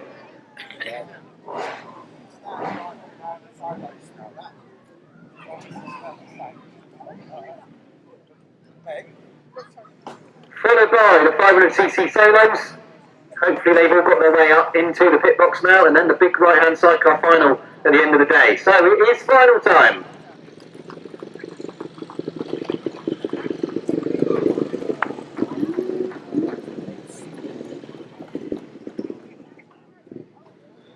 From the Aiden's in the A final too. Oh, it's raining, is it? See him a mile away. I pray to God to get over through.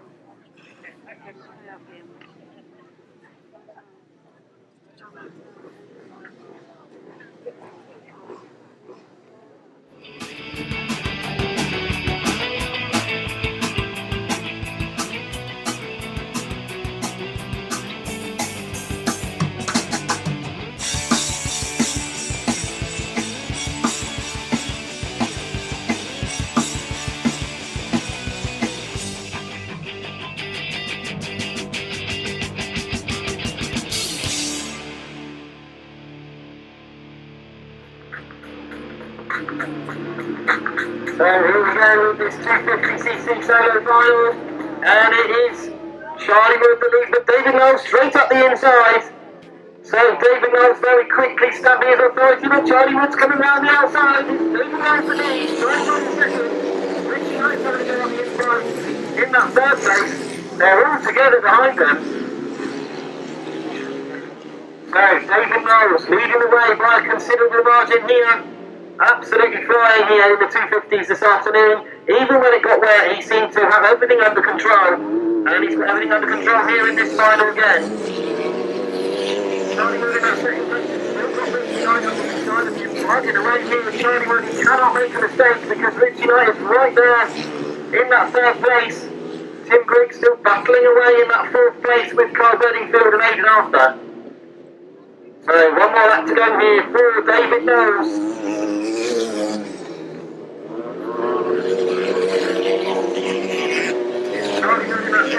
Richie Knight third, Tim Grigg fourth, Aidan Arthur fifth, Carl Bedingfield sixth now.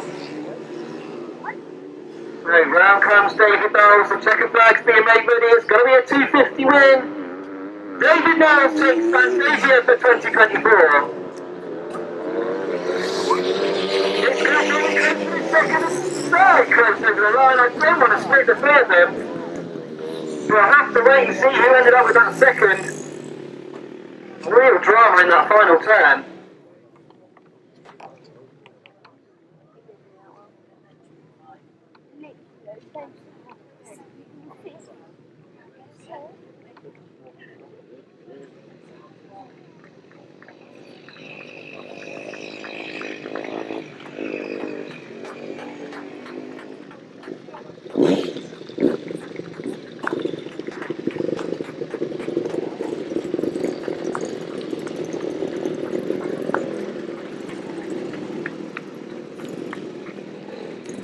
So I'm sure that you will be giving them a round of applause to go past us. Lots of working out going on in here. That was a very close finish for that second place.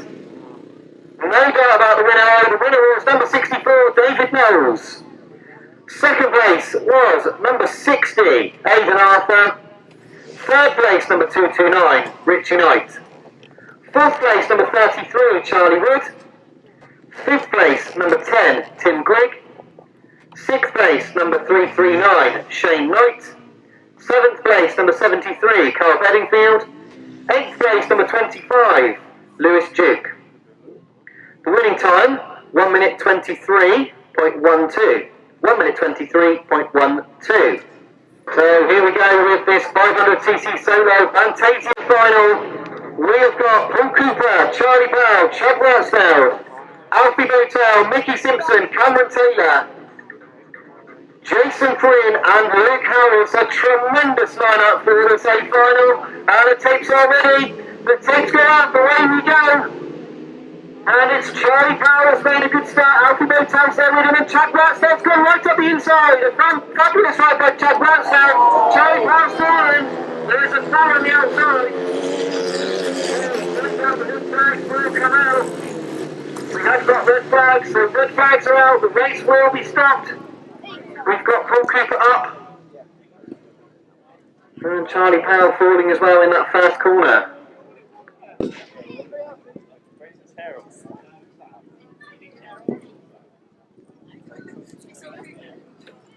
Well, we knew it was going to be a very close first turn. Chad Wurtsfeld right up the inside. But Charlie Powell and Paul Cooper getting tangled up there. Great to see Charlie up on his feet as well.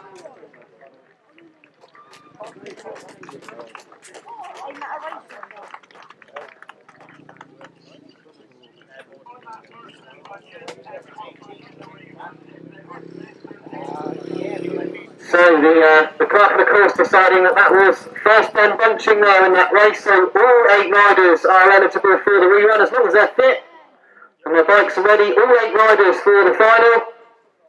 The clerk of the course deciding nobody particularly at fault. It was first bend bunching, all of them getting there at the same time. So hopefully we will get all 8 of our riders back on the line very soon.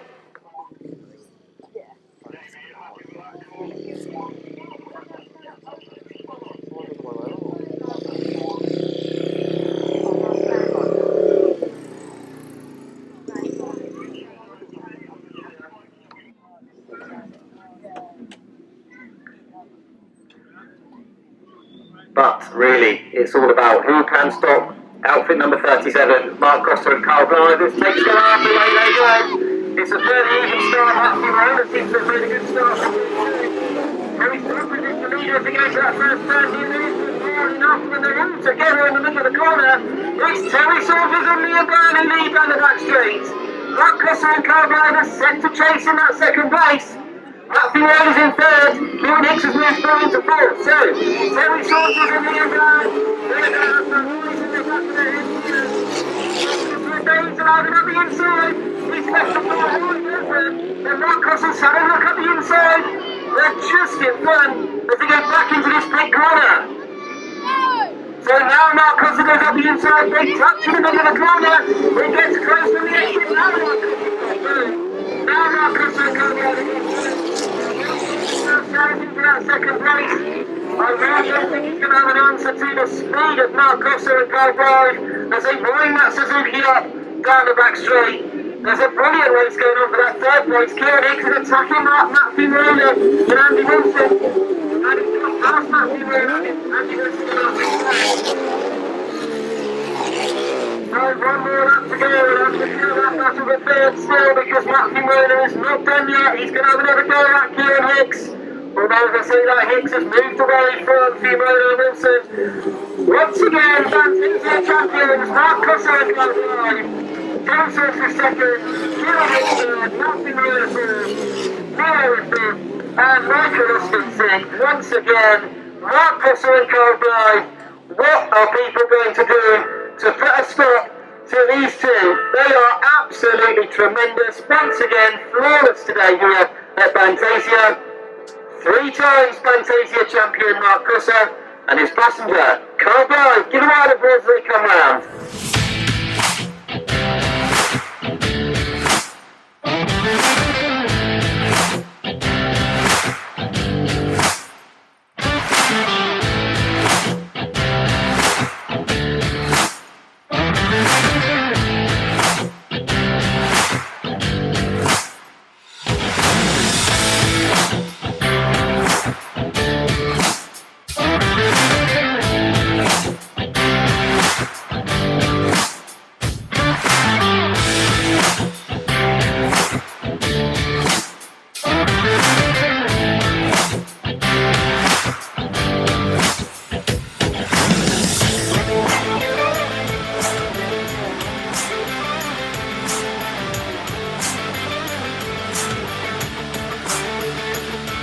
A fantastic race to finish off the right-hand sidecars, but once again, unbeaten again, Mark Cossar and Blyth. They take another win. It's outfit 37. They are the winners of Bantasia. Second place, number 24, Terry Saunters and Liam Brown. Third place was number 78, Kieran Hicks and Frankie Courtney. Fourth place, number 15, Fumarola and Andi Wilson. Fifth place, number 12, Neil Owen and Jason Farwell. And sixth place, number 991, Michael Austin and Jordan Holland. The winning time, 1 minute 27.27. 1 minute 27.27. So once again, Mark Cossar and Blyth are the winners of Bantasia. Here we go with the rerun of the 500cc solo A final.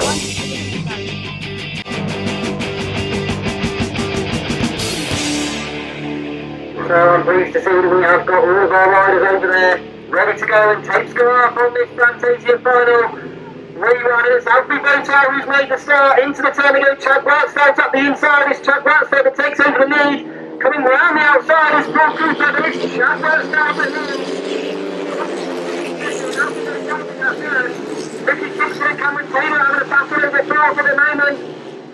And it's Cameron Taylor going around the outside of Mickey Simpson, but Chad Wortsfeld leads. This is a dominant performance here from Chad Wortsfeld in this final. He looks very determined as he comes past that. Lucas is going into that second place. Mickey Simpson is starting to that third ahead of Cameron Taylor with Alfie Bertel now battling away in that fifth place. Luke Harris is in sixth. So at the front here, Chad Wortsfeld looking fantastic as he comes down that turn. He was second, of course, at the last Bantasia meeting in 2022.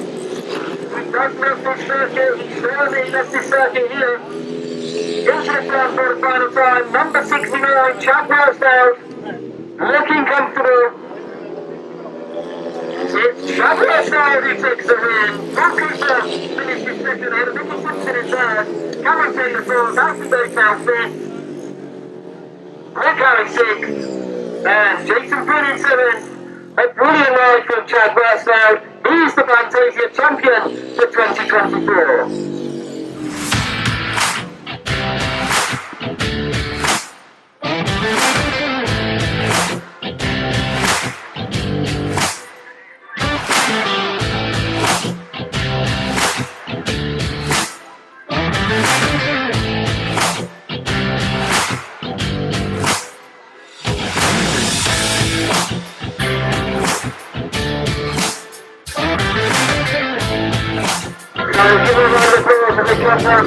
Brilliant racing this afternoon in the 500cc solos, but a top performance from Chad Wortsfeld in that final.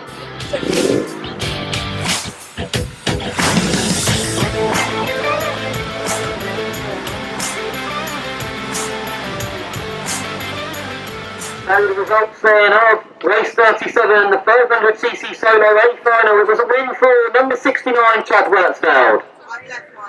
In second place, number 11, Paul Cooper.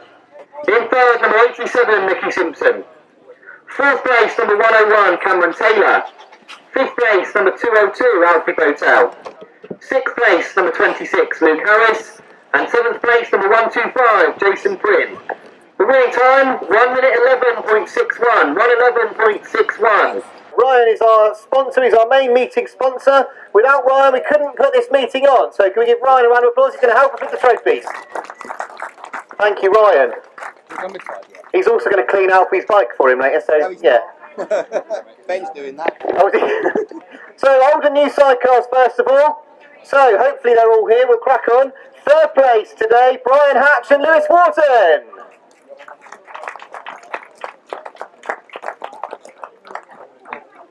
That's a false start, that is. He's not already taken the track down. I think, oh, it's Lewis. Where's Brian? He's on his way.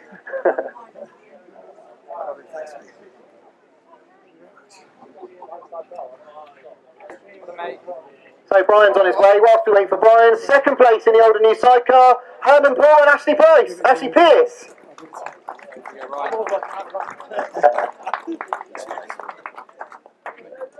Oh, sorry, Ashley, good price on my list, yeah.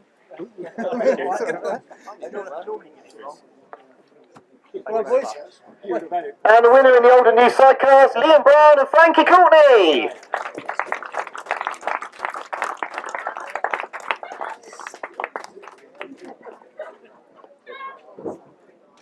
So you've got away with it. I'm not going to do interviews because we all just want to get in the drive. So you've got away with it. Good race, Frankie. Well done, mate. Good racing, well done, mate.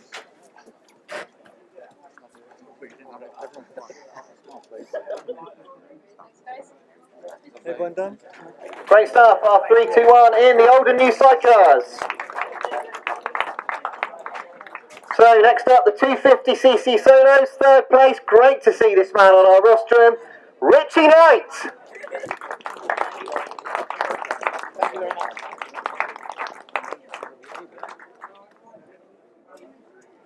And in second place, took us all by surprise by doing all of his racing in the last corner today, Aidan Arthur.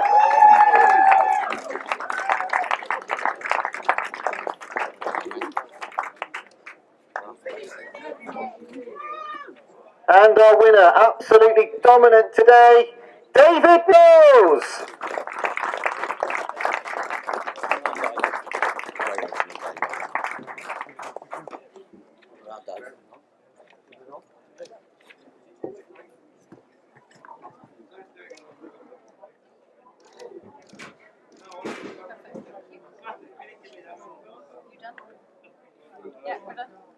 So well done to our 250 riders, Richie Knight, Aidan Arthur and David Knowles. So the 500cc solos, and what a lineup this was, and the final looked like anyone could win it at any point, I'm sure you agree. In the end, in third place, he had to work hard for it, Mickey Simpson.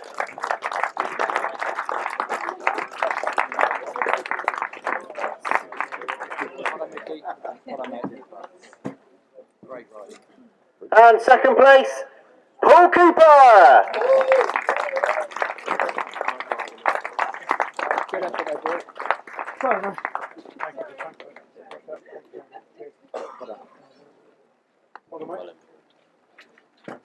And the Bantasia champion for 2024. He's been second before. This time around, he is the champion, Chad Wurzfeld.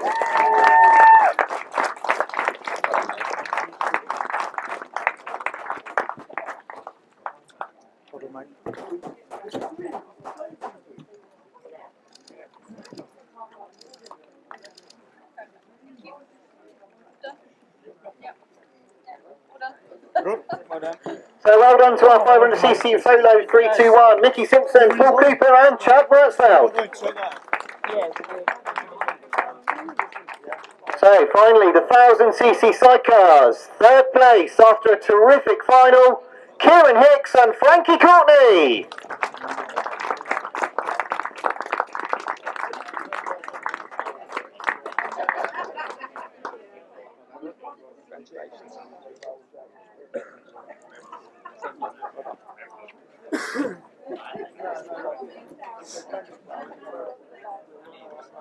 And in second place today, got himself in the lead, couldn't quite hold on, Terry Saunters and Liam Brown.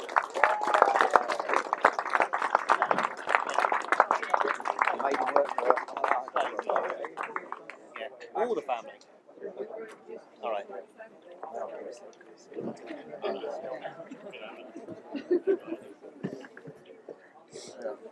And the Bantasia champions, once again, 3 times now they've stepped on top of this podium, Mark Cossar and Blyth.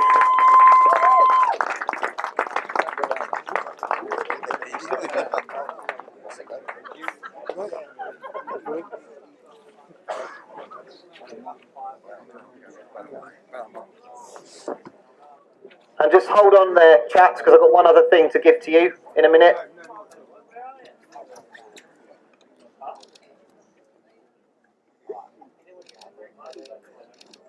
Have we got Vince Stone and family here? Could we have Vince Stone out here? Vince, thank you. Vince is going to present an award for the Polly Parrott Memorial. I know that many times I've seen Polly waving the checkered flag at meetings that I've been in over the years. Sadly, we've lost Polly, but we've got this shield and we've decided it's going to Mark Cossar, the Polly Parrott Shield, the first winner of the Polly Parrott Shield.